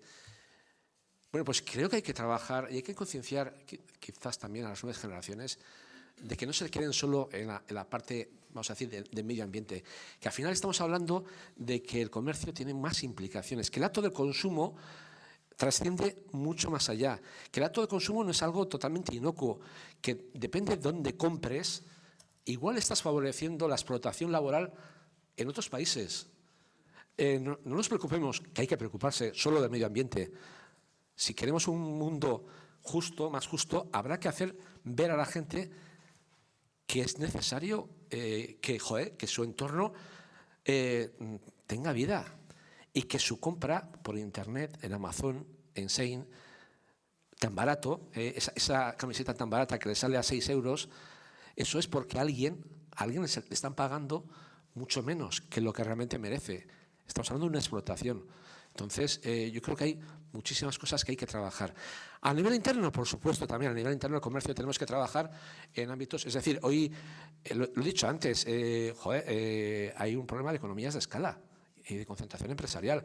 Es muy difícil que un pequeño comercio pueda competir cuando se está asistiendo a una concentración a todos los niveles. Y en el ámbito comercial también. No puedes comprar al mismo precio tú solo, pequeñito, mientras haya otro que compra cantidades industriales. No sé si me entendéis. Si compras, desgraciadamente, caro o a un precio menos económico, es que tienes que tener un margen, porque si no, apaga y vámonos, cierras el negocio. Pues habrá que trabajar el tema de los grupos de compra. Habrá que trabajar también otras líneas de cooperación entre los negocios empresariales, como son las áreas de promoción económicas, porque lo que está claro es que el asociacionismo voluntarista, y lo dice un gerente de una asociación que va a cumplir 40 años, yo creo que tienen los días contados en ese sentido, que hay que caminar hacia otras fórmulas más amplias, más en las que estén implicados absolutamente todos. Y ojo, y no solo la actividad económica, sino también incluso que también de alguna manera se sientan implicados los vecinos y de alguna manera, o sea, que tengan constancia de que todos estos procesos hay que hacerlos de una manera pues, consciente, coherente y sabiendo hacia dónde queremos ir. He hablado de los jóvenes, he hablado de que tenemos que cambiar cosas, he hablado de que también la Administración tiene que establecer algún plan de ordenación comercial. Esta era mi siguiente pregunta. Perdona que te interrumpa, pero es que así te doy continuidad. Bueno, pues ¿qué papel juega la administración en este problema, en este problema de la pérdida del pequeño comercio? ¿Qué papel juega o puede jugar la administración? Si, por ejemplo, iniciativas como protección de los comercios centenarios sirve para algo o simplemente eso es nada, una postal, ¿no? ¿Y qué papel juega la administración en la continuidad de los comercios que ya existen, que no necesariamente son centenarios, incluso qué papel puede jugar la Administración a la hora de la creación o de la ayuda a emprendedores que sean... Voy a ser muy rápido por no ocupar ni monopolizar el tiempo. Se pueden hacer cosas, pero a mí cuando solo el discurso se basa en el proteccionismo de los locales centenarios, y aquí está una de las personas que creo que más puede estar defendiendo precisamente el valor de esos comercios centenarios, porque además no solo es mi trabajo, es una vocación, o sea, lo vivo conscientemente, pero creo que yo he dicho más de una vez que es necesario no convertirnos en objetos de museo. Se tienen que dar las circunstancias para que los comercios puedan seguir siendo rentables, puedan seguir funcionando. A ver, que aquí nadie se va a hacer rico, que estamos únicamente pidiendo que sea un establecimiento que pueda dar de comer si tienes un empleado, 2 empleados, a tus empleados y a ti como autónomo, punto, pelota, nada más. Y a su vez eso genera otro tipo vamos a decir, de beneficios en la comunidad. Por supuesto que aquí se han puesto en manifiesto. Sí creo que se pueden hacer cosas. Hay iniciativas en cuanto al relevo generacional o facilitar la transición. Pero lo siento, se quedan en política de gestos. Están única y exclusivamente ahora concentrados en poblaciones menores de 2.500 habitantes. Me parece fabuloso. Creo que hay que seguir apoyando porque tenemos unos grandes problemas, como ha dicho Isabel, es el tema de la despoblación, pero no nos podemos quedar ahí, porque el gran problema del relevo generacional lo vamos a tener en los próximos años, no en las ciudades pequeñas, sino además en las medianas y en las grandes. Es decir, hace falta pues un poco más de ambición y más recursos, y sobre todo ahí sí que se puede y debe apoyar, porque hay negocios, yo tengo en la cabeza muchos, algunos no saben absolutamente, algunos de ustedes no saben, que comercios de toda la vida, con nombre, con un peso, con una tradición, pues van a cerrar en breve, probablemente en 6 meses, en 1 año. Y después nos lamentaremos.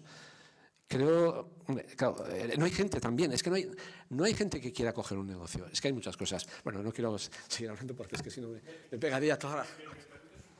Sí. Probablemente sea un tema que nos desviemos. No. Habéis dicho muchas cosas.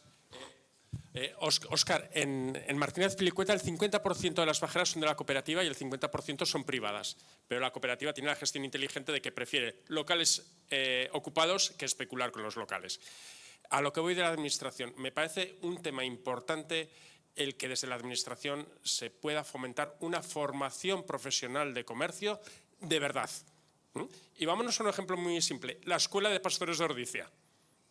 Era una pieza de museo el pastoreo, no tenía nada que ver. Y está saliendo gente que está haciendo muy buena gestión empresarial del pastoreo, ¿no? y a lo mejor en un vínculo muy pequeño, pero sírvanos de ejemplo. Estás diciendo locales, negocios que no funcionan. Nosotros teníamos una droguería, quedaban 2 en Pamplona, queda una por ahora. Y os prometo que era un negocio rentable, limpio y con mucho futuro. ¿Por qué no sigue? Porque no hay nadie que lo quiera seguir.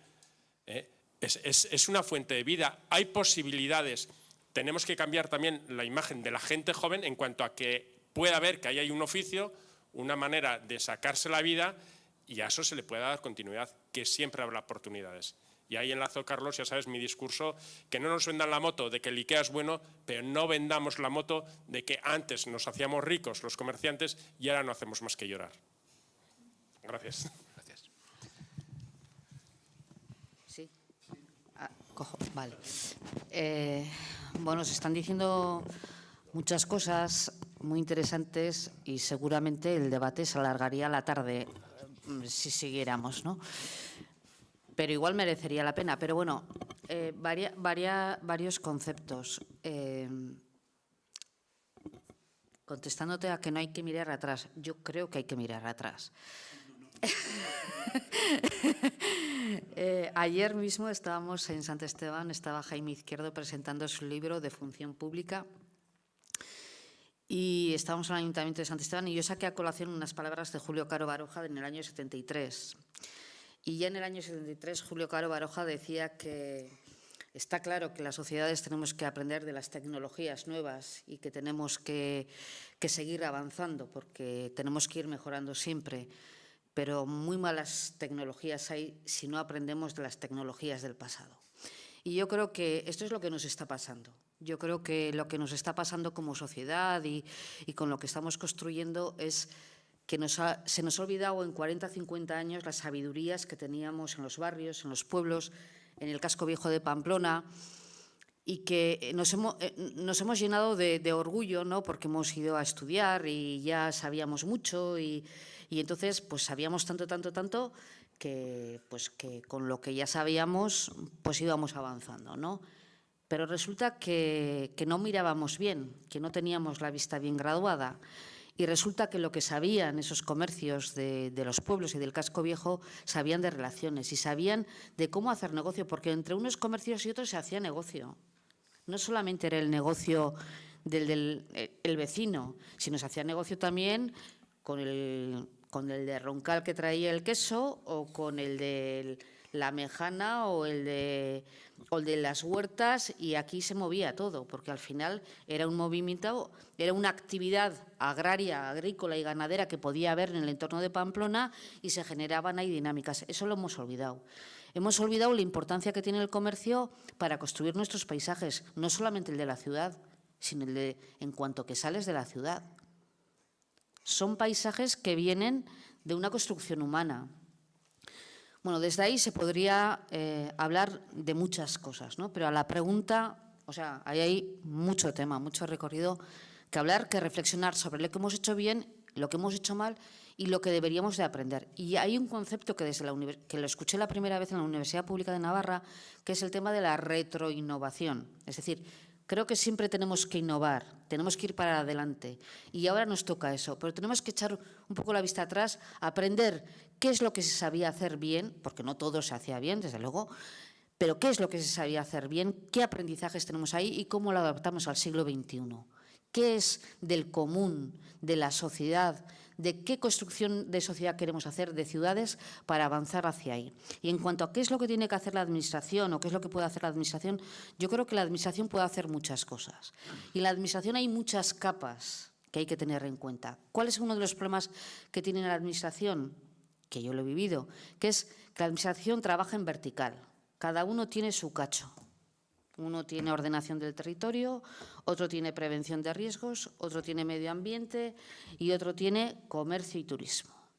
Entonces, entre ellos no se relaciona.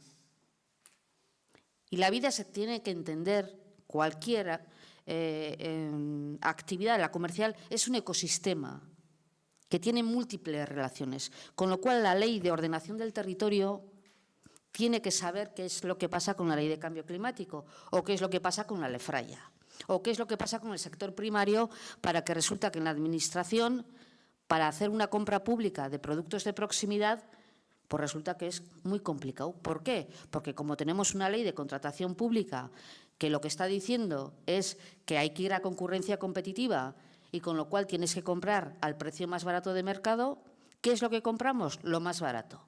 ¿Qué es lo más barato? El precio. No tenemos en cuenta el coste medioambiental del transporte de la naranja de China en vez de comprar la naranja de Valencia. Entonces, ahí hay muchísimas cosas. O no tenemos en cuenta el precio sanitario que tiene una mala alimentación.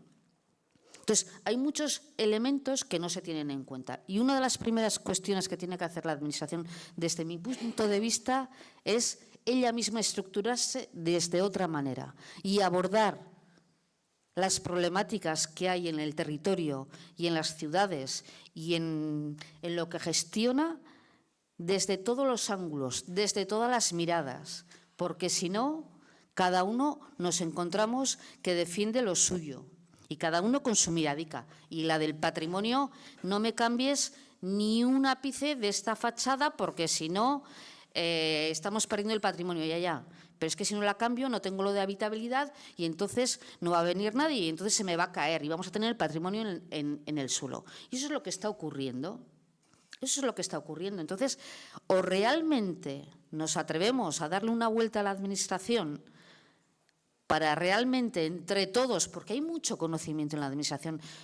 Yo creo que dentro de la gente que trabaja en lo público, que hay de todo, pero hay gente que tiene mucho conocimiento y muy bueno de lo que es Navarra y de la problemática de Navarra. Pero cuando no te relaciones con el resto de problemáticas, ahí perdemos. Y hay que se entiende como gasto el tema de reunirte con el otro, no voy a perder el tiempo, tal. Es una inversión de tiempo. Hace falta entender todas las miradas. Y yo creo que ese es el gran reto que tiene la Administración hoy en día. Y efectivamente, IKEA no será algo bueno quizás, pero quizás también tenemos que ver qué es lo que pasa en nuestros comercios, porque en nuestros comercios no todo es producto local. En nuestros comercios también estamos trayendo productos que no son de aquí. Y en nuestros comercios también estamos vendiendo productos que son de China o de donde sea. Y es cierto que tenemos que competir. Y yo creo que la apuesta, el reto está en realmente buscar las maneras de que entendamos que todo, el otro día en Elizondo lo comentabas tú, la decisión de la compra es un hecho político. Entonces yo creo que ahí es donde tenemos que insistir. Tenemos que insistir en la importancia de lo que compramos. ¿De dónde lo compramos? ¿Qué hacemos con eso que compramos? Yo suelo mirar mucho a Francia. En Francia tienen muchas cosas buenas y tienen otras muchas cosas que no. Pero la lectura que hacen de lo que es suyo propio es importantísimo. Ese cuidado y esa salvaguarda de lo suyo es importantísimo. Y yo creo que nosotros ahí eso no tenemos. Bueno. Sí. No. Está muy bien que haya participación. Yo, puesto que las jornadas son de patrimonio, paisaje... Puesto que las jornadas son de patrimonio, paisaje y globalización y ha salido creo que 3 veces el concepto, me asusta un poco eso de que el patrimonio es no me toques, no me muevas, te voy a congelar. y se ha oído ya varias veces en esa mesa. Entonces, por la parte que nos toca y porque lo que estamos aquí nos reúne es el patrimonio, pues simplemente dejar el susto ahí para que reflexionemos los que teóricamente estamos defendiendo ese patrimonio de qué es lo que estamos defendiendo. Y vuelvo un poco a lo que decía. Cuando se habla de proteger los comercios centenarios, ¿se está hablando de proteger el comercio o de proteger el local? ¿Y qué es el patrimonio ahí? Cuando yo preguntaba si el comercio es o no es patrimonio, cuando queremos proteger el comercio desde un punto de vista patrimonial, ¿qué es lo que estamos protegiendo? ¿Qué es lo que debemos proteger? ¿Y qué es lo que realmente aporta valor a la sociedad actual, que es, creo, la función del patrimonio en la que nos reúne aquí, ¿no? Pero si seguimos diciendo una y otra vez públicamente que proteger es y conservar, y también voy a lo de ser conservador, es congelar y es impedir avanzar, desde aquí mismo, los que estamos aquí concernidos por el mismo tema, creo que tenemos un problema y tenemos que hacer esa autocrítica. Paco, tienes la palabra. Sí, yo no soy experto en patrimonio, pero creo que hay que hacer una cosa. Yo creo que hasta ahora la conservación del patrimonio ha estado muy delimitada a los aspectos más físicos y exteriores de los locales. En el año 93, la Comunidad de Cataluña hizo una ley de protección de patrimonio de este tipo de locales centenarios. Y básicamente lo que decía y dice esa ley es que había que proteger el interior, el exterior, la imagen, el rótulo y poco más. ¿Qué hicieron los catalanes y las catalanas? Hicieron la misma reflexión que haces tú.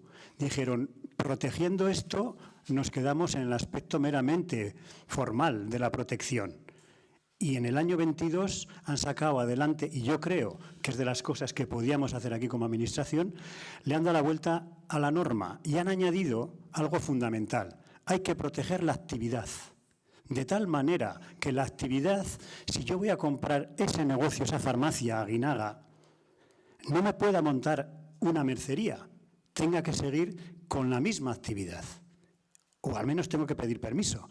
Es decir, es proteger no solamente el exterior, sino proteger la actividad. Creo que va por ahí. Y luego, con respecto a qué podemos hacer como administración, hombre, yo creo que Carlos dice que no hay que quedarse en las meras ayudas. Yo no soy el más indicado para esto, para decirlo, pero creo que hay que seguir ayudando al comercio. Creo que hay que incrementar diversos recursos y estrategias públicas, ¿no? Creo que habría que posibilitar un cuerpo legislativo que favoreciera la protección al margen del patrimonio. Y yo no sé si se puede hacer, lo desconozco, pero yo haría un impuesto gravamen a las grandes superficies destinado al pequeño comercio. Yo no sé si se puede hacer eso.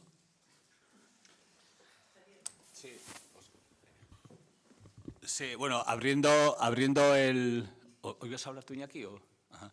No, abriendo el foco, la administración, bueno, por lo menos en la lectura que hago yo, puede hacer evidentemente muchísimo, incluso puede, en general, puede dejar de hacer también ciertas cosas, que es, por ejemplo, hacer, como históricamente ha ocurrido en varias fases, hacer puro seguidismo de los intereses privados, ¿no?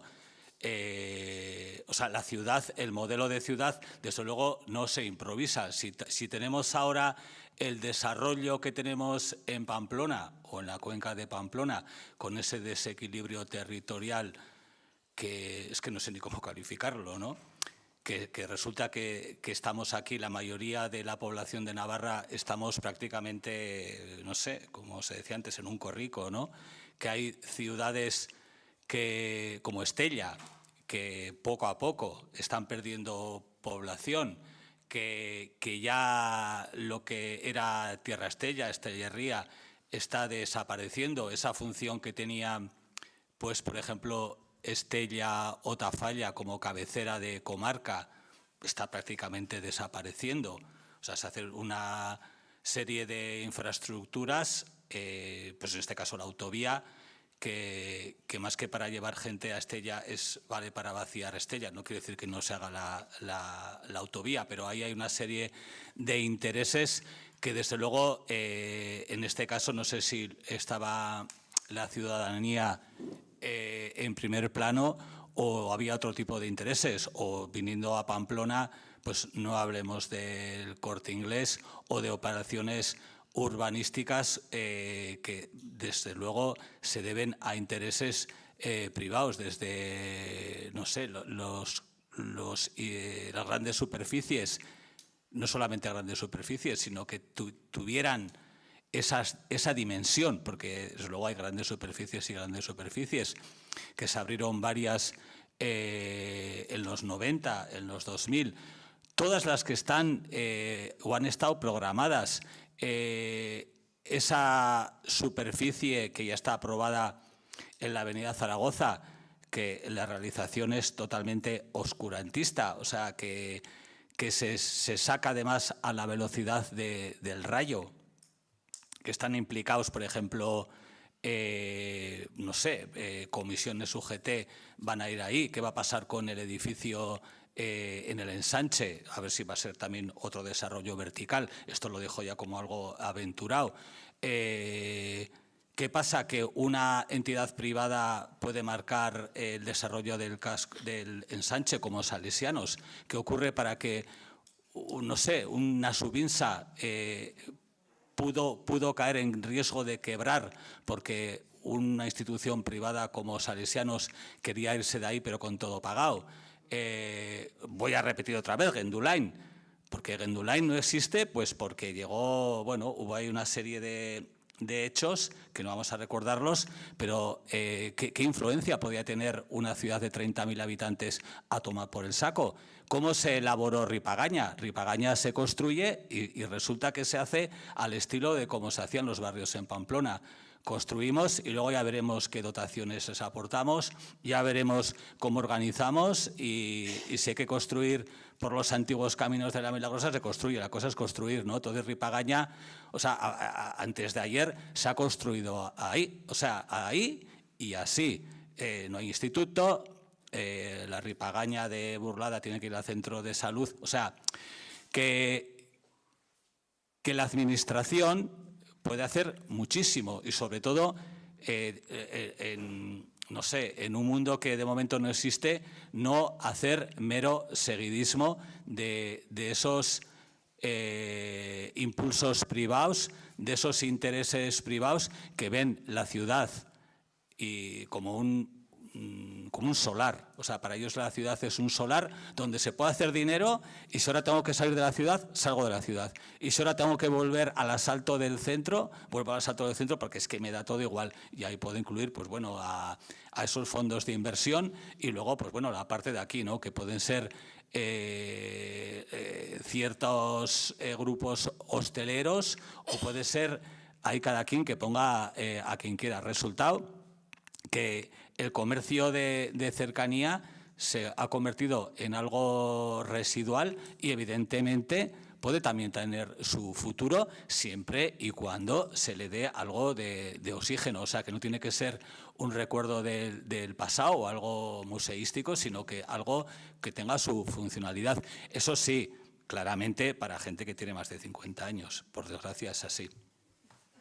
Y aquí, brevemente, porque hay dos temas a tratar que me gustaría no dejarlos. Bueno, me gustaría a mí. Yo quisiera hacer dos citas a unas líneas que se me han quedado antes a esto. En la concurrencia e interacción en el social, en el espacio público, el mercado, y ampliaríamos al comercio y por lo que estoy oyendo al centro histórico, es en el sentido antropológico, es un lugar en contraposición a la definición de Marc Augé que decía de los no lugares, ¿no? Los no lugares están en esos centros nuevos.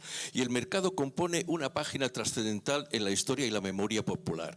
Luego añadiría que el mercado como escenario del abastecimiento es un paisaje interno atendido por un paisanaje, que es importantísimo la función del comerciante, del tendero, no solamente por sus productos, sino también porque está repleto de referencias y de valores tangibles e intangibles. Y entonces, de lo que aquí estoy oyendo, y he sido un poco de los que participamos de esta plegaria sentimental y melancólica, es preciso evidentemente reaccionar. Y ahora si antes el comercio de alguna manera de fuera de las murallas penetraba en la ciudad, ahora hay una muralla comercial. Todas las ciudades están rodeadas de un cinturón de pabellones que son casi idénticos. Los mismos rótulos podemos ver en cualquier ciudad europea, ya no hay una distinción, o sea, nos podemos incluso perder. Y estamos llegando a ese paisaje interno de las persianas bajadas, que es terrible en las ciudades. Baracaldo es un caso muy concreto, eso se ha estudiado sociológicamente y ha contribuido un poco, ¿no? La calle que subía de la estación a la plaza principal, desde que se quitó la circulación, concretamente una calle en Cuesta, todos son persianas bajadas, por mucho que se ha reactivado.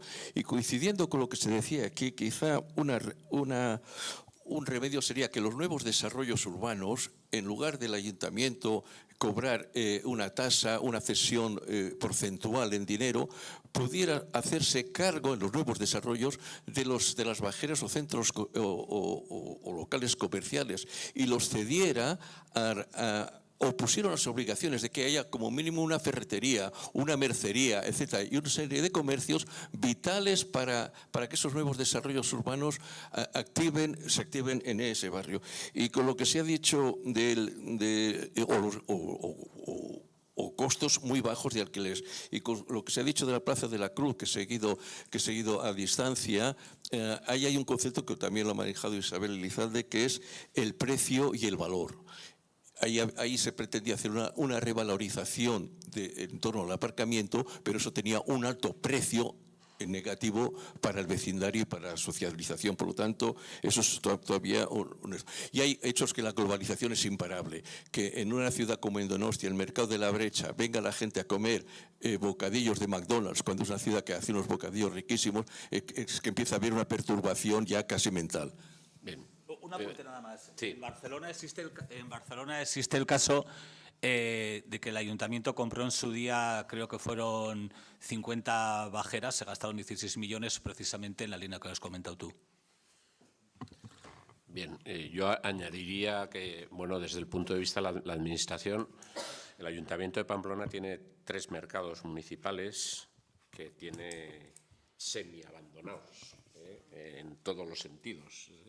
Es decir, que es un modelo, el modelo de mercado público municipal, bueno, pues eso es otra de las cosas que es una pérdida patrimonial, o sea, es realmente... Sí, pero aquí habría que tener mucho cuidado. Sí. Es decir, recordemos los casos de los mercados de Barcelona y el efecto que has comentado de la butificación de los cascos antiguos, ¿no? Es decir, cómo el casco antiguo se convierte en una boutique, en una especie de o hay otro fenómeno, otro nombre que se le ha dado a los cascos antiguos llenos de bares, que es la gastroficación. Es decir, que ya puestos a revolver el lenguaje, llegamos hasta ahí, ¿no? Y a mí eso sí que me da miedo, es decir, que no lancemos la idea de que podemos convertir los mercados, renovar los mercados. Hay que andar con cuidado. No, yo hay que andar con cuidado porque el propio mercado capitalista está muy al acecho de convertir los mercados clásicos en boutiques y en espacios elitistas y de élite. Entonces, yo aquí andaría con un poco de Efectivamente, cuidado. Pero si uno mira al pasado, yo hace un tiempo estuve haciendo un pequeño estudio sobre el mercado de Santo Domingo y cuando se inauguró en 1874 tenía más de 50 pescaderías y más de 50 carnicerías. Pues puestos de carne o puestos de pescado. O sea, eso pertenece al pasado. Bien, otro tema, un tema que a mí me interesa, creo que es interesante. Estamos hablando de la gente joven, de que estamos mandando un mensaje hacia una gente, bueno, que tiene otros parámetros. Estamos hablando mucho, se habla mucho y se está vendiendo mucho el tema del consumo responsable, consumo kilómetro cero. Consumir productos locales como algo importante. Pero, ¿cómo acercamos el productor local, de esos productos locales, de esos productos kilómetro cero, a través del comercio, cómo lo acercamos al consumidor local. Productor local, consumidor local. Bueno, yo muy brevemente y desde mi experiencia en el Departamento de Desarrollo Rural, una de las cosas que hicimos fue promover, por ejemplo, Ecoalde. Ecoalde, bueno, nosotros lo que veíamos era que efectivamente tenemos aquí un Merqueruña donde tú puedes ir a comprar todos los productos que tú quieras, ¿no? Para el comercio para productos agroalimentarios, pero que realmente todo lo que era la producción ecológica no estaba organizada. Entonces, teniendo en cuenta que teníamos los locales de Oposa en Noain, la patatera de todo el Pirineo que se traía ahí y estaba vacío, y bueno, ya conseguimos que Oposa, reorientar lo que tenía que ser Oposa, pero el gobierno se quedó con los locales de Noain. Y entonces acordamos con CEPAEN el poner en marcha Ecoalde, y ellos promovieron Ecoalde, y al final Ecoalde es un centro de logística de todo lo que es la producción ecológica. Eso es un ejemplo de lo que se puede hacer. Primeramente hay que organizar a los propios productores para que puedan llegar a los mercados, porque si no cada uno individualmente es muy complejo. Entonces es lo que estábamos comentando, lo que estaba comentando Carlos antes en relación a cómo se tienen que organizar los comercios de cara a qué otras cosas podemos hacer. Pues con los productores pasa lo mismo. Cada uno al final se encuentra ante una barrera y una montaña de trabas administrativas, burocráticas, de transporte, de costes, de cumplimentación de registros sanitarios y de muchísimas cosas, que si lo haces conjuntamente pues salvas de mejor manera y llegas al mercado de mejor manera. Pero lo que sí que es cierto es que hay un trabajo también importante de hacer entender a la ciudadanía la importancia que tiene esa compra local. Y me da igual que sea de producto de alimentación como de producto artesanal, textil o de un montón de cosas. O sea, los oficios viejos o el rehabilitar una casa. Tú rehabilitas una casa hoy en día y traes la piedra de no sé dónde, la madera de no sé cuál, y dices, bueno, ¿y cuánto tenemos aquí de nuestra madera certificada de nuestros bosques? ¿O qué es lo que tenemos? Hay muchos sitios a los que tendríamos que mirar para ese consumo de proximidad. Pero hay una tarea importante. Para mí hay un camino que hay que transitar y hay que hacer una transición. Tenemos unos retos globales, pero que se tienen que abordar desde la perspectiva local. Se dice fácil y no es tan fácil de hacerlo, y tenemos que ir hacia otros modelos económicos que implican muchas cosas. Y ahí el comercio de proximidad tiene que sí o sí tener un papel fundamental. Sin naturaleza, sin territorio, sin paisajes, no habrá ciudades. Y eso tenemos que empezar a pensar qué significa. No, yo lo he planteado porque yo conozco el caso cercano de una persona que tiene varios nogales en su pueblo y que hace una cosecha de nueces importante y luego no los puede llevar a las tiendas de ultramarinos porque no han pasado por una serie de filtros y de controles y no sé qué. Es decir, de la misma forma que en los restaurantes los hongos no los ponen en la carta porque se los ha traído su amigo que los ha cogido en el monte, ¿no? Entonces, ahí hay una distancia entre el consumidor local y el consumidor de producto local y el productor de producto local. En fin. Bien, un último tema, porque nos quedan 10 minutos, un último tema que yo quisiera plantear. Ayer en la conferencia inaugural el ponente Josep Valls introdujo un concepto, como la transformación del comercio tradicional digitalizado de alguna forma, es decir, que un salto cualitativo del comercio tradicional hacia ese otro comercio que es el digital, el de la nube, entonces, decía una palabra que creo que era un neologismo que él mismo había inventado, que se llama figital, de físico y digital. Entonces, hablaba un poco de cómo hay comercios que están utilizando la digitalización, es decir, que no solo venden in situ, sino que venden online, que utilizan armas armas de marketing desde el punto de vista digital, de alguna forma. Yo conozco algún ejemplo de alguna tienda en Pamplona pues que está tan presente físicamente en la calle Zapatería como tan presente en Instagram. Entonces, pone en los ejemplos de sus productos, es un escaparate. Entonces, hay algunas tiendas que se han convertido de alguna forma en tiendas digitales, ¿no? Eso también tiene como contrapartida, bueno, pues que las tiendas no tienen estocaje, y eso es importante, porque si yo voy a una librería, comercio local, al de cerca, a pedir un libro y me dicen no lo tengo, ya te lo pediré, yo le contesto ya me lo pido yo. Puede ser. Entonces, ¿qué opináis de este tema de la...? Vamos, para nosotros nos parece fundamental, desde luego, adaptarnos a los tiempos. De hecho, nosotros en 15 días, aprovechando los fondos tecnológicos del Gobierno de Navarra, vamos a poner en marcha una aplicación que, bueno, que de no haber esos fondos tecnológicos del Fondo de Resiliencia no habríamos podido acceder, vamos, ni de coña, porque son herramientas tecnológicas que hoy solo las tienen pues los grandes operadores comerciales, ¿no? Va a ser una aplicación que se va a llamar Vive Pamplona Iruña Bici y que permitirá a los establecimientos poder ellos mismos, con nuestro asesoramiento lógicamente, pero elaborar sus propias promociones, acciones de fidelización. Eso es una parte, otra parte es la venta online. Yo siempre digo que, a ver, la venta online, para nada, se suele vender que todos los comercios tienen que vender online. La venta online es un canal más. ¿Hay que estar en el mundo digital? Sí. Se habla de la omnicanalidad. Creo que los comercios tienen la obligación de ser omnicanales. En mayor o menor medida. El pescatero seguramente no va a hacer una página online porque es inviable. O sea, a ver, no tiene sentido. Pero existen. Pero bueno, pero no tiene sentido. Te lo digo déjame que te diga. Yo recibo cada día de un pescatero pero por WhatsApp. Pero será mejor, Víctor Manuel, que ese pescatero que varía cada día, le llega, vamos a decir, el género diferente, con un precio, es mucho más eficaz que utilice, por ejemplo, el WhatsApp y a ti te manden una lista de difusión. Tengo esto y estos precios. Hijo de tú ves además, o sea, pero igual no tiene por qué tener una página para vender online el pescado.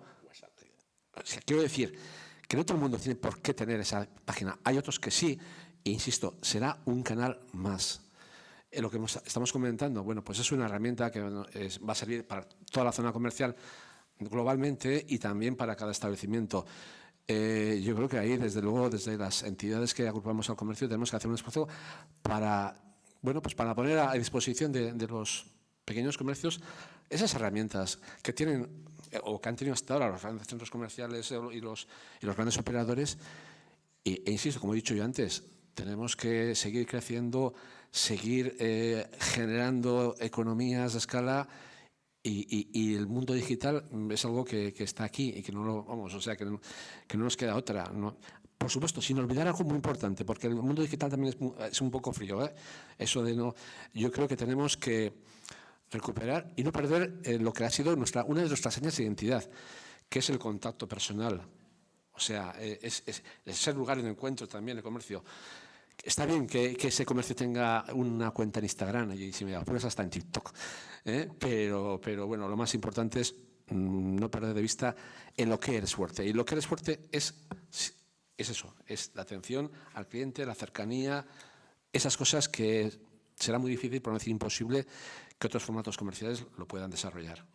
Si permites un apunte a ese hilo, al hilo de lo que acabas de comentar del presencial, por lo menos 2 o 3 casos conozco de personas que trabajan online, que tienen un comercio online y que lo que más les gustaría, o de lo que más les gustaría sería justamente ese trato personal y les gustaría abrir un comercio en el casco viejo, pero no pueden porque las bajeras son tan caras que es que tienen que conformarse con seguir online.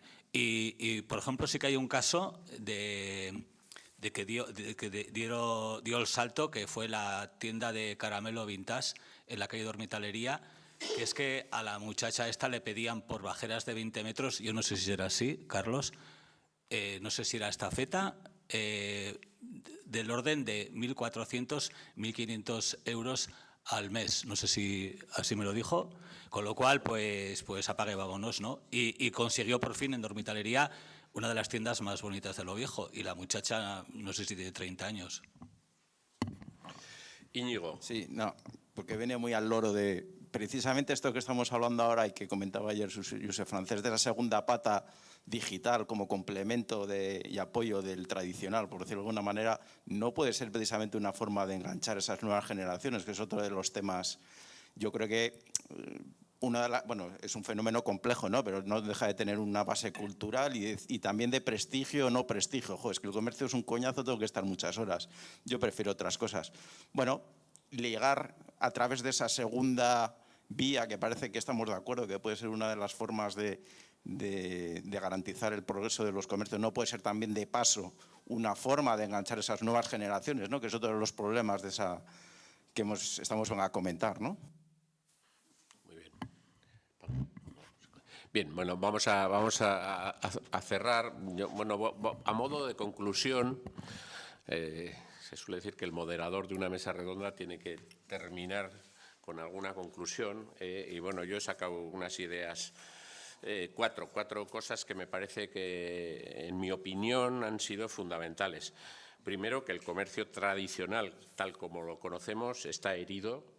No sé si está herido de muerte, pero está herido gravemente y que, bueno, que el modelo es muy diferente. Me ha parecido muy interesante cómo el valor patrimonial que tiene ese comercio es la proximidad, el comercio como punto de encuentro, como lugar de reunión. Aunque también se podría discrepar, porque ayer hay quien dice que, por ejemplo, pues en los centros comerciales, puede ser, llámale La Morea o llámale Itaroa, también son centros de encuentro y de socialización. La gente se junta allí a pasar el día, inclusive, a pasar el día mientras comercia. O sea que no todo el modelo nuevo, no todo es negativo, ¿no? Quiero decir que también se socializa, en Itaroa se socializa y en La Morea se socializa, además muchísimo. Quiero decir que es bien. Me parece muy importante, me ha parecido muy interesante el tema del papel que tiene la Administración en la formación profesional. Eso me ha parecido una cosa que es muy interesante. O sea, antes existía la carrera de comercio, no sé si sigue existiendo la carrera de comercio, se estudiaba ahí en la escuela normal, ahí al lado de la catedral, pero probablemente ahí haya una carencia en este momento, ¿no? Una carencia en la formación profesional del comercio. Muy interesante también esa idea de ecosistema comercial, no de, bueno, pues cosas. Yo enseguida, como soy médico, y enseguida me he dado cuenta que hay un paralelismo cuando una enfermedad que tiene varias ramas, una enfermedad que tiene una rama neurológica, otra rama respiratoria, otra rama no sé qué, pues el neurólogo por aquí, el neumólogo por allá, el radiólogo por el otro lado, y la tendencia, y entonces eso crea unas carencias terribles y un descontrol de la propia enfermedad. Entonces tenemos que ver la enfermedad como algo horizontal, donde tiene sobre todo al enfermo. Donde tiene participación. Bien, ecosistema comercial, me parece que ha sido una idea. Y luego, finalmente, pues bueno, el tema de la digitalización y la reutilización de los medios digitales actuales, tanto de venta como de comunicación, pues que creo que no están de más, ¿no? Se pueden implementar perfectamente en el comercio. Esas serían un poco las conclusiones que yo he tenido. Mil esker de hoy, esta mesa, bueno, y muchas gracias también a los participantes. Hemos podido dar un poco el micrófono a la gente de la sala, porque me parece que eso en este caso es importantísimo. No siempre se puede hacer, pero me parece que es importantísimo que haya participación de los que estamos aquí arriba y los que están un poquitín más abajo.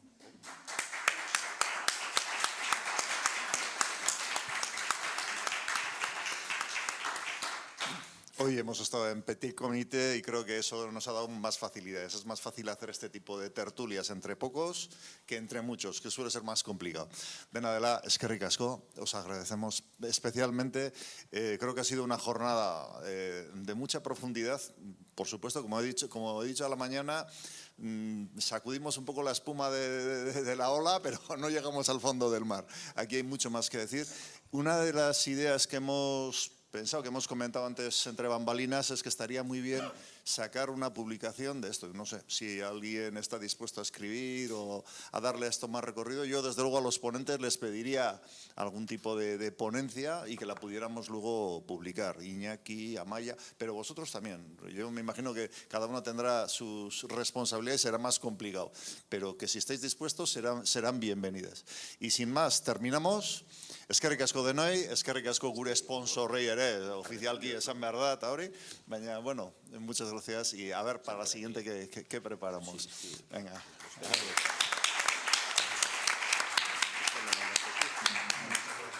Esto sí.